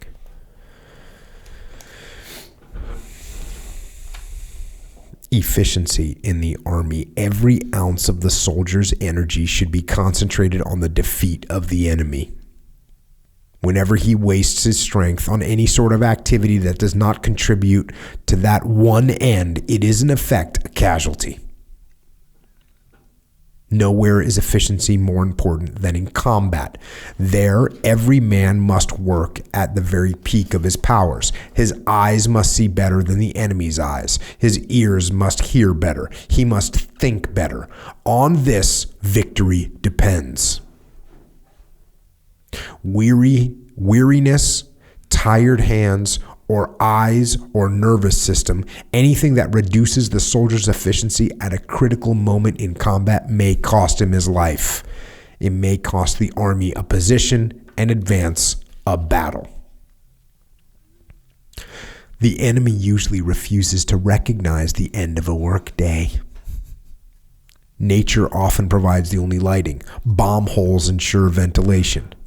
When a soldier gets into actual combat, what he is called upon to do seems to have no similarity at all to anything he had ever done in a civilian job. There is no routine in battle, no standardization, no monotonous repetition. Each moment is a challenging new experience calling for new decisions and fresh insight. It is hard to see where the combat soldier can get any help at all from what he has learned about efficiency in a factory far from the battle zone. That is why a soldier in training must learn from the start to cut out useless and roundabout movements that take needless time. Seconds count. And a soldier's energy counts too. He can't afford to get worn down before his job is done. He must keep his speed and accuracy up to top-notch performance. Any blunder in combat may be fatal. There, he may not be able to miss and aim again. He may never have another chance. Now we get into this last little section that we're going to cover today. It's about fatigue, about sleep. That other enemy. Mm-hmm. Fatigue is a fifth column enemy that is always ready to infiltrate and attack. No man can stick at a job for long periods through the day and night and continue at top-notch performance, especially if his job involves using a great deal of strength, keeping alert, and making accurate split-second decisions. So you allegedly need rest. No, bro. I posted the other day, "Sleep is the enemy," and people get so. It's a song by Danko Jones, and it's a great song. Sure. But, and, you know, I kind of do feel that way, you know, because it's pretty easy just to fold to sleep and you can spend all day in bed. I know you don't see it that way, but I kind of do. No, man. But, sleep is the enemy just like food is the enemy. yeah. If you start abusing it and making, you know, like, Good but point. no, man. Good point. Just how long men can work and continue to do their best depends upon a great many different things. It depends first upon the man. It depends also on the type of work. It depends upon the conditions of the work, upon the food eaten, upon rest obtained during the job, upon worry and excitement, and finally upon the necessity for action. A man can run fast and long if death or the devil is behind him. He can fight hard for unbelievable lengths of time if there can be no retreat or if victory is in sight. Most hazardous is the fatigue which comes from spurts of extreme effort, the greatest of which a man is capable. Such supreme effort seldom, if ever, occurs in any job on the home front. It does occur in sport. It does occur in battle. Spurred by the necessity to extraordinary violence, a man may actually put out so much effort that he burns up his body fuel at a rate 8 times more than the normal rate. I have no idea where they got these numbers. 8 times more. That's a pretty accurate. This, he cannot keep up more than a few minutes at a time. Otherwise, the sugar in his blood will fall to a critically low level. His heart will fail, his collapse, or even death will follow. What do you think, bro science right there? Well, I mean, that you make a good point where you where you got these. I don't know where you got those numbers from. Well, we do know people get rhabdo. Yes, and but you get rhabdo, you don't like fail on the moment, right? Your heart doesn't fail. Yeah, well, the first thing I thought of is like in jiu-jitsu or MMA where you get the like the adrenaline dump, right? Because you're so like, I mean, it's through adrenaline, but like it's these external circumstances. It's like you're on the stage, you know. Usually it's in a competition. It's not necessarily in training. So you're on the stage. So it's win, it's do or die. Yeah. On stage, everyone's watching. It's really do or die. It's not do or die. But that's what these guys are. This is combat. That's do or die. Yes. Yes, but so because I was just thinking, like, if this is true, like when a guy gets gassed in the UFC and he just can't go on, but then what if somebody came in there with a machete? And was like, run, or I'm going to hack you to pieces. What do you think the guy would do? Yeah, he'd run. You think he'd run, so, right? Yeah, but that's like another level of stress. That's do or die. Yes, that's do or die. So you're throwing do or die out there on the UFC or whatever, and that's not accurate. No, sir, it's not. It's very inaccurate. But as an example, it feels like that's, you know, like guys, they're using like probably 8 times the energy, you know, because they're so pumped up because of they're on stage and stuff, the nerves and all that stuff. So it's like that. You know, it's another weird one when someone gasses or whatever, and then they end up winning, and then they get that other surge from winning. They're jumping around celebration. Yeah, you're like, where was that a couple 10 seconds ago? Why didn't you put that effort out, bro? I know, bro. Yeah. So that proves. I wrote about this in the field manual. Like sometimes you got to use emotion, and sometimes you got to use logic, but sometimes you got to let that emotion come out. Yeah. So, but all that the thing is, like, that does sound funny and look funny if a guy like seems to be sort of gassing. Then literally the second he wins, he's running with his hands in the air. By the way, when you know, but all that's not like a maybe a slacker thing or nothing like that. That's like just the stress. And winning is like, I don't know if I'd call it a stress, but I guess this is what I heard. This is bro science. I heard this from people. I didn't read this in any official thing, but you get like this boost of like hormones, like testosterone and all these crazy hormones when you win a fight. So maybe it's that. So it's like, man, it's not like it's controllable. You have to actually be confronted with the stimulus of winning for you to get that boost, you know? Just like you're confronted with the stimulus of the crowd to get that overdrive scenario where you're using 8 times the energy. Back to the book. Yet such fatigue does not always make you inefficient if you have strong enough need or desire for action. So I like that right there. Yeah, that's that machete scenario that you just introduced. Sometimes I wonder if I'm like perpetually in a state of like war. I wonder that in my brain too. Yeah, because sometimes I can't sleep at all. I believe that. Yeah, and because I want to get up. I'm not like that all the time. I mean, I do. There's definitely days where I sleep really soundly. Yeah. But a lot of times it's like, no, it's not happening because I got stuff I got to do. We're at a war over here on my end over here. I understand. Yes. Mental work and emotional strain are also fatiguing, but the man who gets tired from mental work or the strain of responsibility and worry has additional problem. He may not consume the sugar in his blood as does the man engaged in a violent physical work or combat. His blood therefore gets out of balance. This is bro science coming at you. And the rest of sleep may not readily restore it. It's actually weird because it's bro science, but it makes sense. Yeah, I guess all bro science kind of makes sense. That's why it's bro science, right? Yes.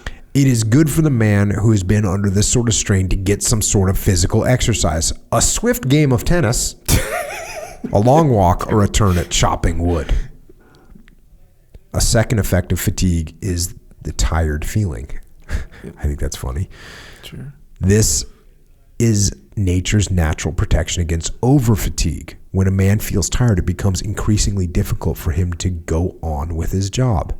He is more and more eager for rest and sleep, less and less able to spur himself on to go another mile. The best antidote for this feeling of tiredness is high morale and the example of other men. It is the man working alone who has the hardest job in combating his own desire to lie down and sleep. But the most important effect of fatigue is the effect it has on work. When a man is tired, he cannot do his very best. The amount of work he is able to do falls off and the quality of his work suffers too.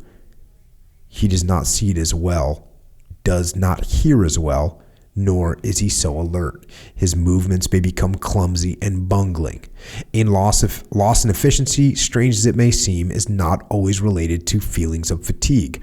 A man may feel very tired when he has not been working particularly hard, but is merely bored or uninterested in his work, or when the ventilation is so bad that he gets dopey. This is important, I think. On the other hand, a man really close to exhaustion may be so excited by his work that he's unable to rest and does not feel tired at all. Oh yeah. So consider this, and probably think about this That's a me. lot for some reason. Yeah, it is you. That's what I think. And consider this, like in jiu-jitsu, right? Like right now, if I were to talk enough smack to you right now, like no matter how you feel, you could be tired, you could be in 1 hour sleep, you could be doing all this stuff like before and whatever. You could be tired. If I talk enough smack and I challenge you to roll outside, you'll probably do it. Yeah, there's no probably. Yeah. It's on. But if I say, okay, after this, go like run on a treadmill. It's easier. It's easier. Yeah. Output. Well.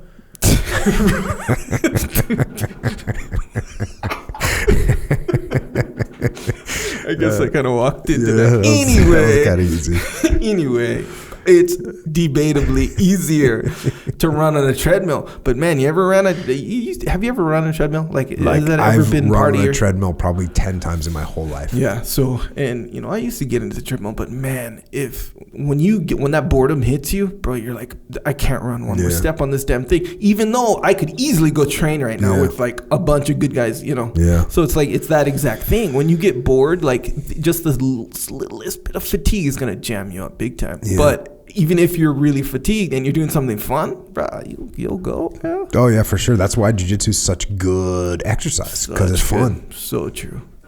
Men differ considerably in the rate at which they get tired on the same job. They differ even more in their rates of recovery after work is over. There is almost no general rule as to what will happen, except that recovery is very rapid at first and slows down as the rested state is approached. The fact means, however, that a lot of good can be got out of short rest, and that many short rests are better than one long one. That makes sense to me. Taking a little power nap. Students learn best if they do not do all learning at once. Do not try and cram up before examinations, but study a little and then quit for a while, for a day or two. In industry, efficiency is highest when rest pauses are arranged at frequent intervals. I agree with that. Although sometimes I just power through stuff. So it does not pay to overwork workers or soldiers. Some fatigue is unavoidable, and much fatigue must be undergone in the process of toughening a soldier. But chronic fatigue is not to be found along the shortest road to victory. So don't get tired. Now it gets real specific on sleep. You can stay up all night and keep awake. And this, I was surprised how accurate this reflects me.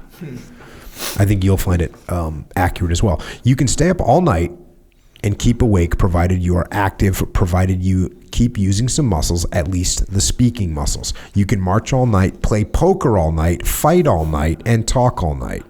You will be likely to get terribly sleepy somewhere between 0300 and 0600. Unless you are doing something exciting or intensely interesting, but you can get through that provided you're active. So like this would happen a lot. You go out on a patrol and you patrol all night to get to a position, and then it's now 3 o'clock in the morning, and that's when you get tired. 4 o'clock in the morning, you haven't gone to bed yet. That's when you get tired. Then this happens.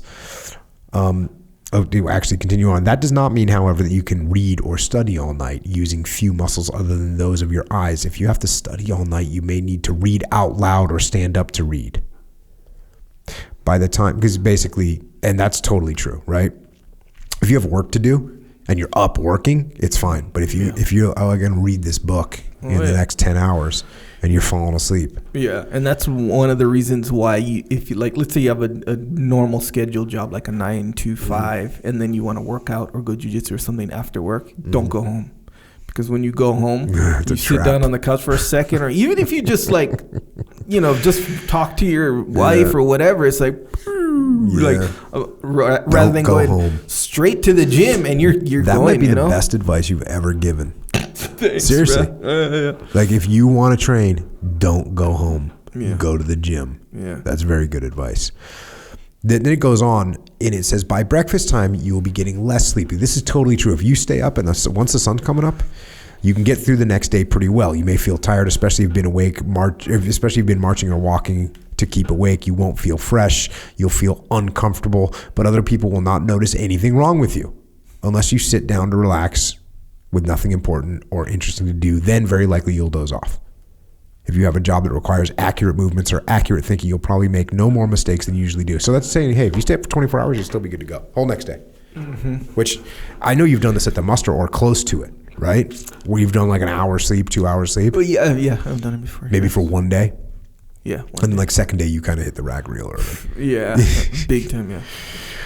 The second night, you won't want to stay up, but you may have to. Another march may be necessary, or the enemy may attack, and it's the second night, and the second night is like the first, but more difficult. It's harder to keep active under your own power, yet you can if your officers or the enemy furnish the motivation.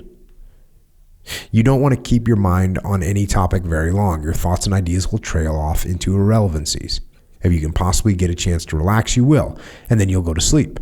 You ought not to be on sentry duty, but you may keep awake by walking, or if you go off into an inattentive daze while you continue walking. By this time, you are probably getting quite irritable. Little things provoke you, and you may talk some nonsense. Your anger does not last, though. You'd rather go to sleep. The day after the second sleepless night is better than the preceding sleepless night, but you'll be irritable, rambling, and illogical in speech, thought, and inattentive, more than usually sensitive to pain. Your eyes itch. You may begin to see double. You can't sit down to read. Your handwriting becomes bad and pencil may drop from your hand. You may even begin to have hallucinations, imagining events that do not really happen, as if you've begun to dream while you are still awake. You can still be spurred to your full mental powers and manual dexterity if the stimulus is strong enough. If your commander demands your attention, if a shell comes over, but the effect of these things doesn't last as long as it would normally. Pretty soon you are back to where you were, with the most important thing in your world is the need to shut your eyes and go to sleep. Wounded soldiers coming out of combat after many days and nights of continuous fighting may be so terribly in need of sleep that even the severe pain of wounds does not keep them from going sound asleep as soon as they are allowed to lie down. Anesthetics can be dispensed with. So there you go. There's your second day, and now you're in your second day. Second full day without sleep. How long can you go without sleep? You can manage a third night without sleep and maybe a fourth, with all the symptoms getting worse, with attention harder and harder to command, with more activity necessary to keep you awake. A psychologist once kept himself awake for 4 whole days, spurred only on by scientific motive for seeing what would happen next. With doses of a stimulant, benzodrine, which is like an amphetamine, which I had to look up to help, he actually kept himself awake for 8 whole days and 7 nights. There was a man once who believed that sleep was a bad habit, which ought to and could be overcome. He was given a watchman's clock on which to record every 10 minutes the fact that he was awake. He stayed awake almost continuously for 9.5 days, missing only 31 out of 1,380 recordings of the 10-minute intervals. Of course, he got some other cat naps during the 10-minute intervals. As time wore on, he became dazed. He could keep appointments at the wrong time or in the wrong place or both. He got so that he was not always sure where he was. At the end of the time, he was beginning to have hallucinations and delusions of persecution and had become so cantankerous that the experiment had to be stopped. He just got so angry, they just had to shut it down. Like, it wasn't like he was going to die. He was just real mad at everyone. They're like, well, we can't take this anymore. So that's pretty accurate. Going back to the book, sleep soon restores the sleepy man or animal. The men who stay awake for 2 or 3 days are generally in pretty good shape after a 12-hour sleep and show no effects at all after 2 or 3 normal nights. That's totally true. You can get yourself back to normal real quick. Yeah. The whole trouble in sleeplessness is with attention and thus higher levels of the brain which are necessary for attention. The soldier who loses sleep is becoming inefficient because he can no longer keep his mind on the job, on any job except the one job of getting relaxation, closed eyes, and sleep. He can be stimulated into attention by activity, by authoritative command, by danger, but the effect of the spur lasts less and less time as he gets sleepier. When spurred, he can do almost any simple task about as well as usual, unless it is a task that requires attention, alertness, and judgment. Then he begins to fail. Being frustrated by not being allowed to sleep, he becomes irritable, belligerent, and perhaps even unmanageable. His morale goes down. He's no longer a good comrade. But his recovery will be rapid. Give him sleep, which is all he wants, and pretty soon he'll be back, his old, competent, friendly, alert self. That's all right in an emergency, but ordinarily, soldiers should have enough sleep. They need to be alert, whether for study or combat, whether driving a truck in America or firing an anti-tank gun in Africa or Europe. Enough regular sleep from taps to first call should be the rule, except when the enemy decrees otherwise. There is no rule about the amount of sleep that young adults must have. Some get cranky and irritable when cut down from 7 hours a night to 5. Others do not. The unit with high morale can do with less sleep, but sleepy men tend to have low morale. These two forces work against each other. There are also no rigid rules about the details of sleep. No rules that apply to everyone alike. So, and actually it's interesting because I'm here right now on a very minimal amount of sleep. I had to fly to DC. I had a meeting in DC. It went late. And when I got done with the meeting, got back to my hotel at midnight, I had to prep this podcast. I was on West Coast time, so I was like, well, it's only 10 o'clock or whatever, 9 o'clock. So I just stayed awake. My car pickup was at 3. I probably slept 40 minutes. And then I did sleep on the plane, flying back from the East Coast out to here. I got at least probably 3 hours of sleep there, uncomfortable. Oh, yeah. Just not, is that even sleep? We don't know. What does that count as? Yeah. And don't have much sleep right now. You're doing pretty good. Yeah, it doesn't matter. When people go, you can't perform. I don't know. And people freak out and say you cannot. There's no way you can perform as well when you're sleeping. If you don't have enough sleep, it's like, bro, I get it. Hey, I'm not anti-sleep. If you need to sleep, man, sleep as much as you can. Sleep as much as you can. Sleep 8 hours a day. Sleep 10 hours a day. I don't care. I'm not against you. I don't hold it against you. But there's two things. Number one, if you have a lot of things that you need to do and you spend a lot of time in bed, the things that you need to do aren't going to happen. Yeah. So you may need to get out of bed and get things to happen. Number two, I have a horrible feeling if I sleep a lot. Yeah. Not just, okay, I feel bad because I missed on doing some stuff that I probably needed to do. Also, I don't feel more rested. Oh, yeah. Okay. I don't feel more rested if I sleep 8 hours. Yeah. I feel sometimes worse. Huh. So, I don't know. He essentially said everyone's different. Yes. Whereas, like, there's no 100% so, said that. Because, man, I'm the complete opposite. I feel way more rested.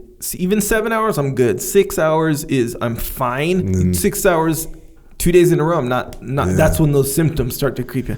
7 hours every single day, fine. 8 hours, I feel like a boost. Like I'm a, yeah. 9 hours, I don't know if I could go 9 hours more than 1 or 2 nights in a row. Like just physically, I just wake up or whatever. But I could do the 9 hours and I'd be like solid. I'll have to try something out. I'll have to try it out and see if I feel more solid. But you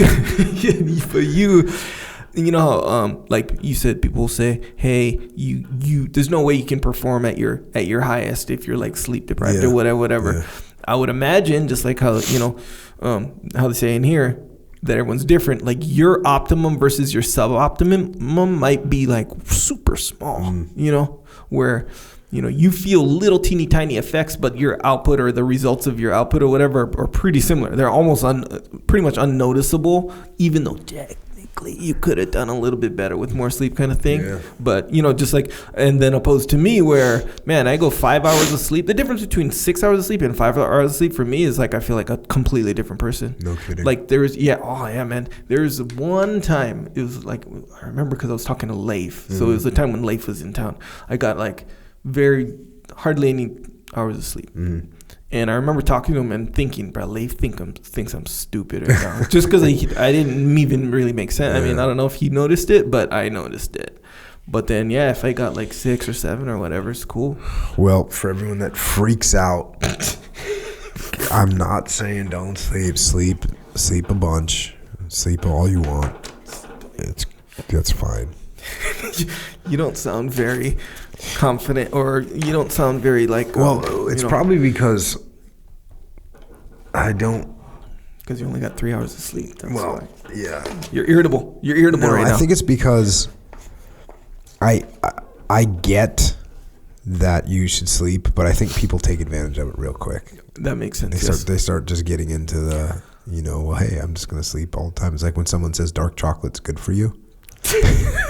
You know what I'm saying? And then they eat a whole dark chocolate cake. Yeah. And then it's like, well, does that include dark chocolate cakes? Does that include dark chocolate triple fudge ice cream? Because the dark chocolate is good for you, so I'm in the game. Yeah. So sleep is good for me, so I'm not getting out of bed. Yeah. So, but whatever. I encourage people to sleep, and it's not. The other thing that's crazy is it's not like I don't sleep. I sleep almost every day.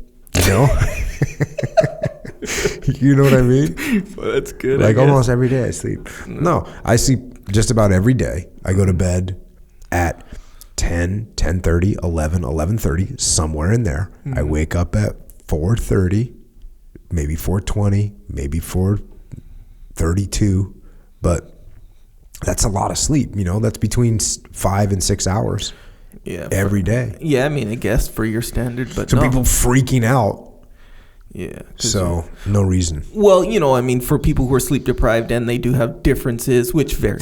Okay. This much I do know. I do know this for a fact. When I have less sleep, I'm more emotional. Oh yeah. And you know what? It actually is helpful for me. Oh dang. Okay. Yeah. Like I like to be sleep deprived somewhat. I shouldn't say sleep. I like to sleep a little bit less because it makes my life a little bit more on edge, which I like. Actually, what's funny is you said that one time when you were like, I like a little bit of sleep depth, just a little bit. Yep. That was weird when you told me. I was like, I see what you're saying, because it's almost like a comfort thing, right? Like if you're too comfortable, like you might be more like inclined to relax, almost kind of idea. Even though, I can't really get down with it, because the more rested I am, the more happier I'm going to feel. And you say emotional, and in the book it said irritable, right? Yeah. Or something. I think it's the same thing. Yeah, I'm with you. Sure. I'm with you, man. Irritable, like the kind of like, I'm irritable with like stuff, not even like inanimate stuff. You know, like my phone isn't connecting to my Bluetooth in my car quick enough. I'm like, what the hell's wrong with this thing in my head? You know, that kind of stuff even. But then if I'm rested, bad, no factor. Mm-hmm. Maybe it won't work at all. I don't care. I like that little bit of edge, because part of it is because things like that never bother me. So it's just, whatever, my phone didn't connect. So you're kind of dead inside. Yeah. I'd rather bring it back to life a little bit of anger, irritability, make it good. Makes sense. Anyways, that's where I want to stop for this podcast about this book. And on the next book, and actually this is like the warm up, and I think the second half of the book is even better. It's when it gets into the morale, it's when it gets into leadership, it's when it gets into the psychological warfare, offense and defense. And so we'll pick that up on the next podcast. I wanted to do one more little passage from this book here. It's a shorter passage, but it's just again, just a reminder of what war is. Going back to "And We Go On" by Will Bird. Here we go. We found the platoon and hardly recognized it. The sergeant was there and McDonald, but the rest were strangers. They told me that the 73rd of the 4th Division had been so cut up that they had been withdrawn and the 85th Nova Scotia Highlanders had taken their place. The remnant of the 73rd had been divided between us and the 13th. I got McDonald to one side and asked questions. It was far worse than I thought. The 42nd had gone straight through to their objective despite the sleety snow and mud and confusion, had driven back all opposition and seized their objective. But on their left, the 4th Division had been held up and a flanking fire had taken a heavy toll. Freddie was gone. He had predicted truly. A big shell had landed beside him, killing him and burying him. Charlie had fallen in the first rush, riddled with bullets. Joe, the ex-policeman, had fought through to the objective and had been killed by a sniper on the flank. One shell had wiped out Stevenson, Thoreau, and Roy as they grouped by a captured gun. McMillan had been shot in the stomach and had died after waiting hours in a trench.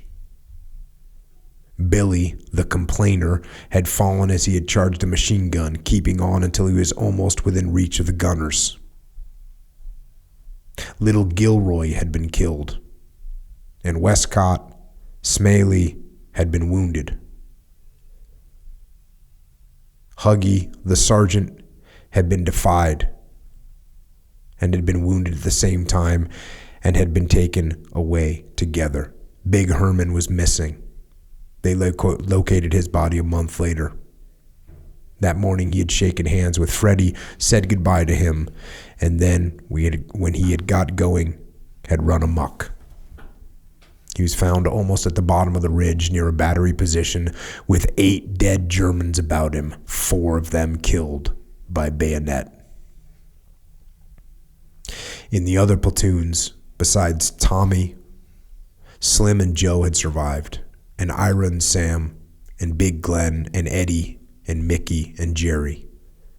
They sat in the dugout that night after a hard day of rebuilding roads, each man suffering from bodily fatigue and crawling with vermin, and the clammy chill of mud-caked clothing, their faces brooding, enigmatic, even Mickey's curiously odd, only their eyes moving. They would not talk about the fighting and seemed utterly worn. 6 months ago, we had marched eagerly, bravely, our tin hats askew and with a cheeky retort for every comment, hiding whatever secret apprehensions we had, not knowing the heavy, ominous silence that follows the burst of big shells and the cries of the wounded. Not knowing what it is to scrape a hasty grave at night, and there bury a man who has worked with you and slept with you since you enlisted. And clearly war is hell. It's a physical and it is a psychological hell. And the more we know about it, the more we should understand that war is to be avoided as much as humanly possible. But it also teaches us how strong we as human beings can be, what we can overcome. It teaches us the importance of training, the importance of preparation, the importance of will, not only the will to win in war, but the will to carry on and to win in life. And we all have that power. We just need to find it and to win. And I think that's all I've got tonight. So, Echo Charles, speaking of winning, I know we are sort of trying to be on the path of winning mentally, physically, psychologically, in life, and on the mats. And I know that's sort of the thing we're doing here, the movement. Sure. And I know you have some recommendations for that. Yes. Might be helpful. Yes, they will be helpful, factually. Oh, nice, nice. What do you got? I have, well, we're on the path, right? So we got that. Wait, war. Life is war. We're Yes. at full, Yeah, what is we're it? there. Full war? We're all there. out war. Yeah, all out war. All out war. Now, Total war. total war. That's Yes, where that's we're what we're looking at. Yes, total war. So within that total war, there's little battles, right? So I think people are not going to like that. what? Life is war. But it's so true. Really? Yeah. I mean, And if war- you start looking at your life like it's war, Yeah. it's going to make you better. yeah, If you look at every day as a war on multiple fronts yeah, that you have to fight, where victory is the only choice, yeah. you're going to have a better life. Actually, it's really good. Even for someone who, look, I get it. The word war might trigger some people. I get it. Just like the word fight might trigger some people. But you could say life is a fight. It's always a fight, not against people. My suspicion is the amount of people listening to this podcast that are triggered by the words war or fight is zero. Zero, yes. I agree with you. That's my suspicion. Yeah. I could be wrong, but Yeah. they're severely triggered at this point if that's where they're at. Since the only thing we talk about is fighting in war. Yes, I think you're right. I believe. Okay. You're right. Just making sure. So within the all-out war, there's little battles, right? And in those battles, one of those battles is the jiu-jitsu battle. When you do the jiu-jitsu, you're going to need a gi and a rash guard just to begin. Yeah. That's what I think so. Yeah. Actually, technically, you could wear basketball shorts and a tank top. You could. Not recommended. Not recommended. Especially the basketball shorts. Yeah. They will be pulled down. Pulled down, pulled up, caught on people's toes Yep. sometimes. Just not a good plan. Not as good as maybe some board shorts Yeah. because they don't as far as, Nonetheless, this is where you can get these things from. Origin. OriginMain.com. That's where you go. Get a rash guard, get a gi. Best gi in the world, factually, by the way. Also happens to be made in America. Are they the best because they're made in America? Maybe, maybe not. Mm-hmm. But those are two separate Either way, attributes. we like it. Oh, yeah. Best skins in the world. Many different options there. Also, rash guards, like I said. Also, joggers, Yeah. like I've said before. But, yeah, a lot of clothes, apparel, we'll say. Well, what you're missing is jeans. Yes. There are jeans. Yeah. Wait, can we get jeans now? We should be getting jeans now. I know I have Origin jeans. I know I'm in a little bit of a preferred scenario. Yes. So I know people. Yeah. Right? So I was going to say, wait, if we can all get jeans now, that's interesting because I didn't get any jeans yet. Well, the jeans are being made at this time. Yeah. So they're available, we'll say. American denim. American made. Best jeans ever, obviously. And yeah, check them out. Yeah, originmain.com. Also supplements. Mm-hmm. Best kind of supplements. So I've come to the conclusion, the harsh conclusion that exercise, generally speaking, is probably the best thing you can do for yourself. Agree. Generally speaking. Yep. I'm not saying there's no exceptions. I'm not saying that. Yep. And you're not saying that throw everything else into the dumpster. Correct, yes. So when it comes to supplements, okay, what's the best kind of supplements to take then? If we understand that exercise is the best thing you can do for yourself, what kind of supplements? Is it like muscle building supplements? Or is it, this is what I'm asking myself as I'm driving, because I drive sometimes. Or is it the kind of supplement that allows you to stay able to exercise at full capacity longer? Probably those, right? I know what you think. Yeah. Yeah. Those ones. You like the joint warfare krill oil. Yes, sir. You like the discipline. Right, because, and I say this because it's not just intuitive. You think supplements get my body bigger or whatever, stronger. But what if you do want to get more yoked, let's say? How about you get some of that milk? Like you said, we don't throw everything else into the dumpster. I'm just saying this is, when I go on the road and I eating whatever, and when I go on the road, I go on a trip, I usually eat really good because I go out to steak restaurants and I get ribeyes. Yes, sir.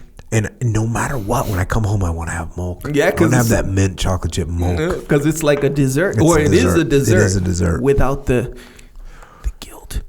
Without the crap. Yeah. Yes. It's literally good for you. Yeah. How can you get a dessert that's actually good for you? I'll tell you how. You go to originmaine.com. You get milk. And if you got kids, instead of feeding kids junk that's horrible for them, you get them some Warrior Kid milk. You will have kids that want to drink something that's awesome for them. Yep. And it's a meal, by the way. Yep. They will be stoked. Yeah. So get your kids some Warrior Kid milk. Tasty. People have been asking about when the strawberry adult milk is coming out. I told B Little, do not mess this up. I'm like, B Little, the strawberry kids milk is epic. It's epic. Yeah. I said, if you mess up and the adult strawberry milk isn't epic, we're gonna have an issue. That's a problem. Yes. So B Little's on the case. Yeah. Well, he's on the case. Yeah, man, it's true. Also, Jocko is a store. It's called Jocko Store. So go to jockostore.com. This is where you can get shirts, hoodies, rash guards. More rash guards, all representative of this path that we're on. And we're on the path. Certainly. And we're going to stay on the path. We're going to stay on the path until the path ends. And guess what? The little answer to that little riddle, the path doesn't end. Path doesn't end. So, but if you want to represent, jockostore.com. Got some new stuff on there, by the way. What? A little new design of the hoodies, some people really like that one. Nonetheless, hey, look, go check it out. If you like something, Truckers get hats, something. Truckers hats, beanies, stickers. There's some, there's bumper stickers on there. There's patches on there. There's more. I just designed a new rash guard. It's not like totally new, but it's a new rash guard. Okay. I sent it to Pete. We're getting it done. It should be there within the week. Also, I know you talk a lot of trash to me about lightweight hoodies. Yeah. We're gonna do a lightweight hoodie, 100%. It's in the pipe. Okay. Jocko unapproved. But when you see it, it's going to be approved. Anyway, if you like something, get something. If I was going to wear a lightweight hoodie, I would just wear a t-shirt, bro. Yeah, I dig it. But some of us, we like that. There's like this little intermediary situation where it's not hot. It's cold, but it's not cold.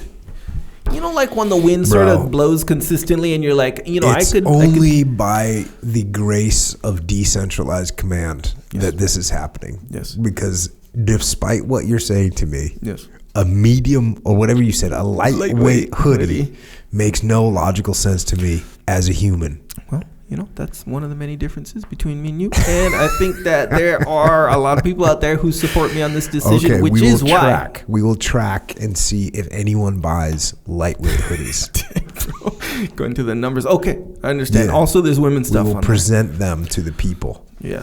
Cool. Well, there it is. Yeah. Anyway, jockostore.com. There's some women's stuff on there. There's cool stuff. If you like something, get something. It's a good way to represent, for sure. Also, Jocko white tea. Mm-hmm. If you want to deadlift 8,000 pounds, if you're not already, okay, this is the reason, or one of the reasons, unless you're already a tea drinker, even if you're not a tea drinker, because I wasn't a tea drinker, and I drink Jocko white tea. So I am a tea drinker, technically. This is the original. This is like the first thing. What? I'm going to make something. I'm going to make this tea. Oh, the thing. tea is the OG the product, first thing, yes. The OG product. Yeah. I had some on the way over here. Yeah. You know what's funny, man? If you kind of Because I was a little bit chilly. I wanted some warm tea. I could have used a little lightweight hoodie. No. Anyway, it's interesting how all these products is all stuff that you use. So you're like not walking, but you're just sort of existing. You're like, instead of like, getting this stuff, let me just make. So, and it turns out that you make all your own stuff now. Well, the thing is, if you're gonna, I'm picky. That's my problem. I'm picky about what I like and what I don't like. Yeah, picky but basic. Yeah, well, I'm straightforward, but I'm picky. I want this specific thing a specific way. And you can't buy what I want, or you couldn't. Right. You couldn't buy what I want. Now you can. This is what I want. Yeah, makes sense. It's just like everything. Like like Victory MMA and Fitness, our gym. Yeah. Why is that? Why does it exist? Because we want it to have the way we want things to be. You can't go to someone else's gym and expect it to be the way you want it. Yeah. You can't buy some supplement off the shelf and expect it to taste the way you want it to taste. It's going to taste the way some random person in some other area wanted it to taste. Yes, and they don't know what tastes good. Yeah. Well, and they're going to take, once they figure out it's they're just trying to make the maximum profit margin, so they're putting filler in it, whatever. Right. Yeah, that so makes anyways, sense. Totally makes sense. If you're going to make something, then if you want to use something, why not make it the way you want it? Origin jeans, by the way, same thing. Yeah. The way I want them to be made, the way Pete likes them made. Yeah. In America. So anyways, that's how we end up doing this stuff. Cool. Boom. Yeah, good. I'm glad you did, by the way. Oh, and some people, we joked about subscribing to the podcast. I saw some comments that people hadn't subscribed to the podcast until the last show. This dude was like, I listened to 163 episodes and I never subscribed to the podcast until you said and joked about who would listen to 163 episodes and not subscribe to the podcast. And he said, that was me. Huh. So there might be one other person out there that hasn't subscribed to the podcast or hasn't subscribed to the YouTube channel or hasn't subscribed to the Warrior Kid podcast.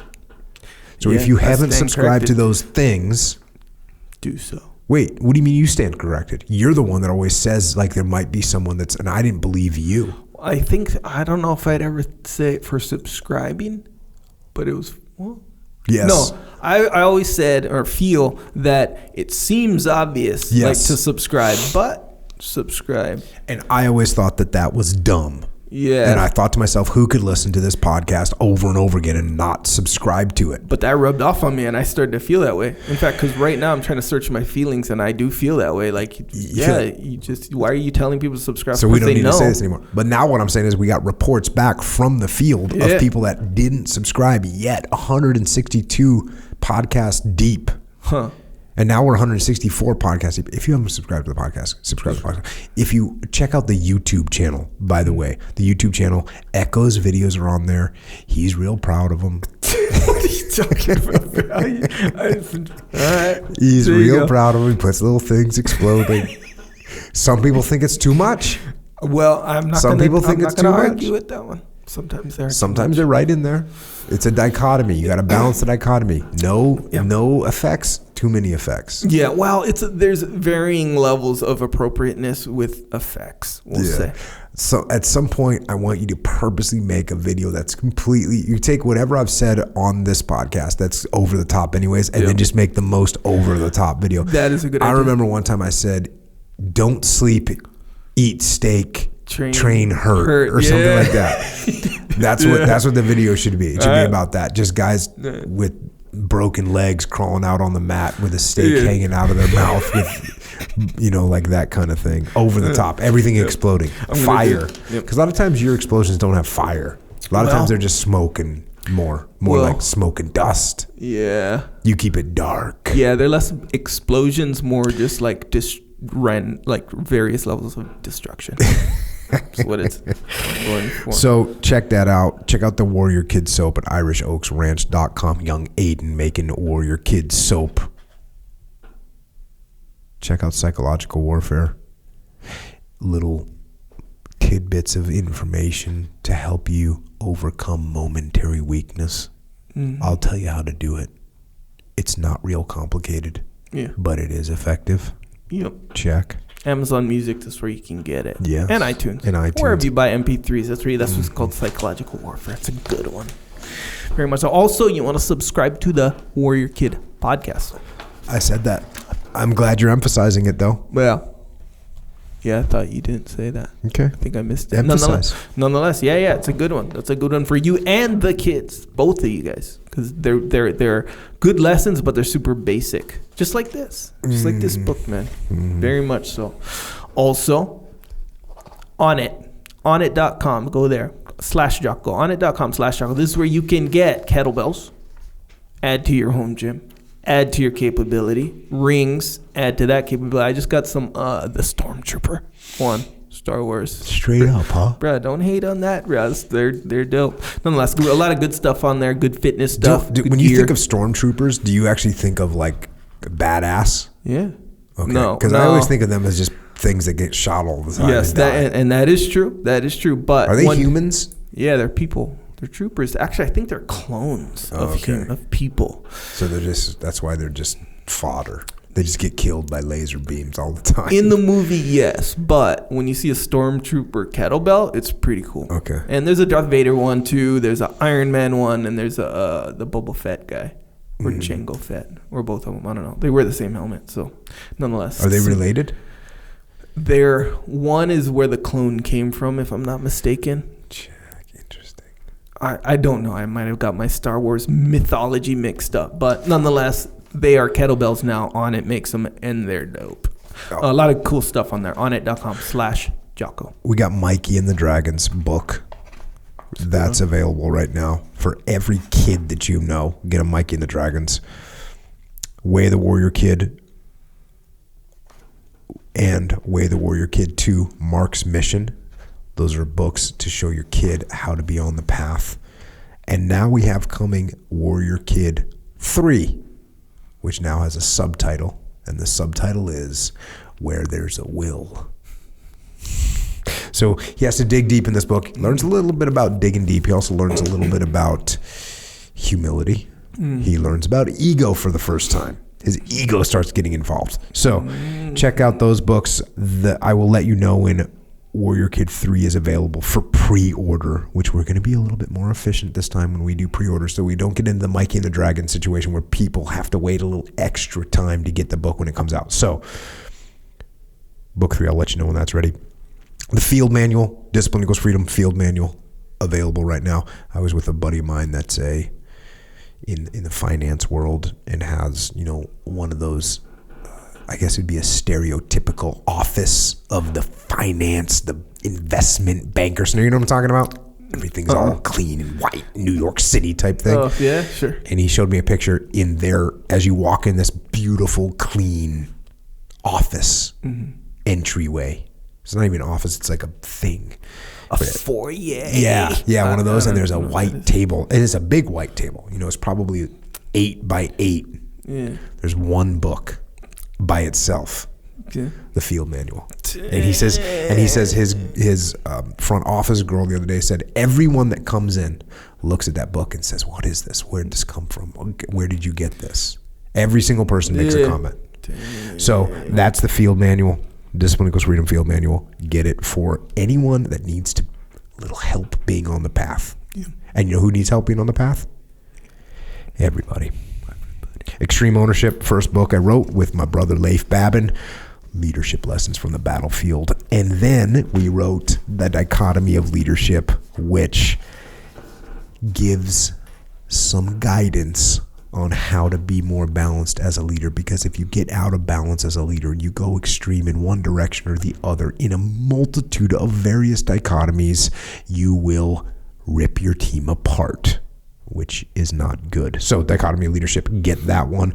We also got Echelon Front, which is our leadership consultancy, and that's what we do is we solve problems through leadership. It's me, it's Leif Babin, JP Donnell, Dave Burke, Flynn Cochran, Mike Sorelli, Mike Byema. Go to echelonfront.com if you want us to come and work with your company Get your leadership aligned and get your entire organization on the path to victory. Hit us up. We have the Muster, which is our leadership event. 2019, we're doing May 23rd and 24th in Chicago. We're doing September 19th and 20th in Denver. And we're doing December 4th and 5th in Sydney, Australia. Are you going to Australia with us? Yes. Okay. So that's what's happening. Every event that we've done has sold out.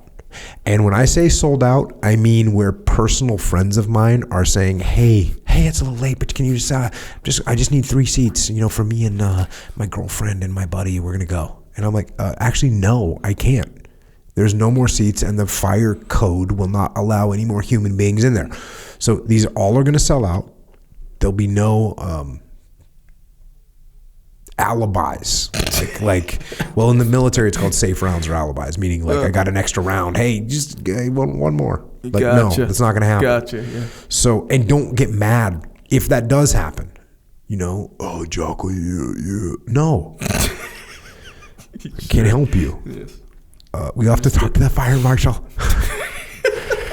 So, if you want to come, sign up early. ExtremeOwnership.com. I'll tell you what, the Australia one it's going to sell out quick because I think there's 450 seats. That is not a lot.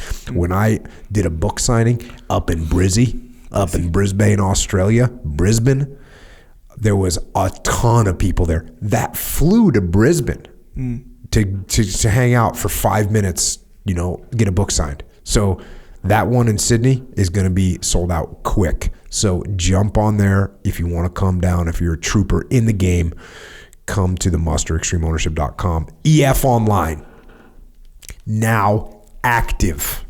What is it? It's interactive leadership training online. It actually puts you into scenarios that you have to figure out, that you have to make decisions. Combat scenarios, business scenarios, role-playing scenarios, dealing with people. It's awesome training.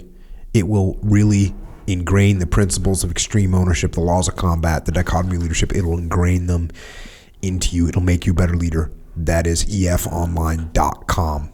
Whether you're a company that wants to use it as enterprise service or you're just an individual that wants to get in the game deeper, go to efonline.com. And we also have EF Overwatch, where we're taking proven combat leaders from special operations and combat aviation communities, and we're putting them into businesses that need experienced, proven leaders. Go to efoverwatch.com if you're on either side of that calculation, whether you're a vet that needs work or whether you're a company that needs leaders. Let us know, efoverwatch.com. And if you want to talk to us or you want to share a good book with us, like somebody shared The Psychology for the Fighting Man with me on the interwebs, that's where we can be found. On Twitter, on Instagram, and on Facebook. Echo is at Echo Charles, and I am at Jocko Willink. And of course, thanks to all of those who serve. Our military personnel, police and law enforcement, firefighters, paramedics, EMTs, correctional officers, border patrol, all first responders, all of you that put on a uniform and protect us from evil in the world. We can only do what we do because you do what you do. So thank you. And to everyone else out there that is listening, remember to train hard. Do your best to prepare. Stay in the fight. And even though you might not feel like it sometimes, you can drive on. You can push through. You can deal with unimaginable adversity. As long as you keep getting up every day, moving forward, and getting after it. So until next time, this is Echo and Jocko. Out.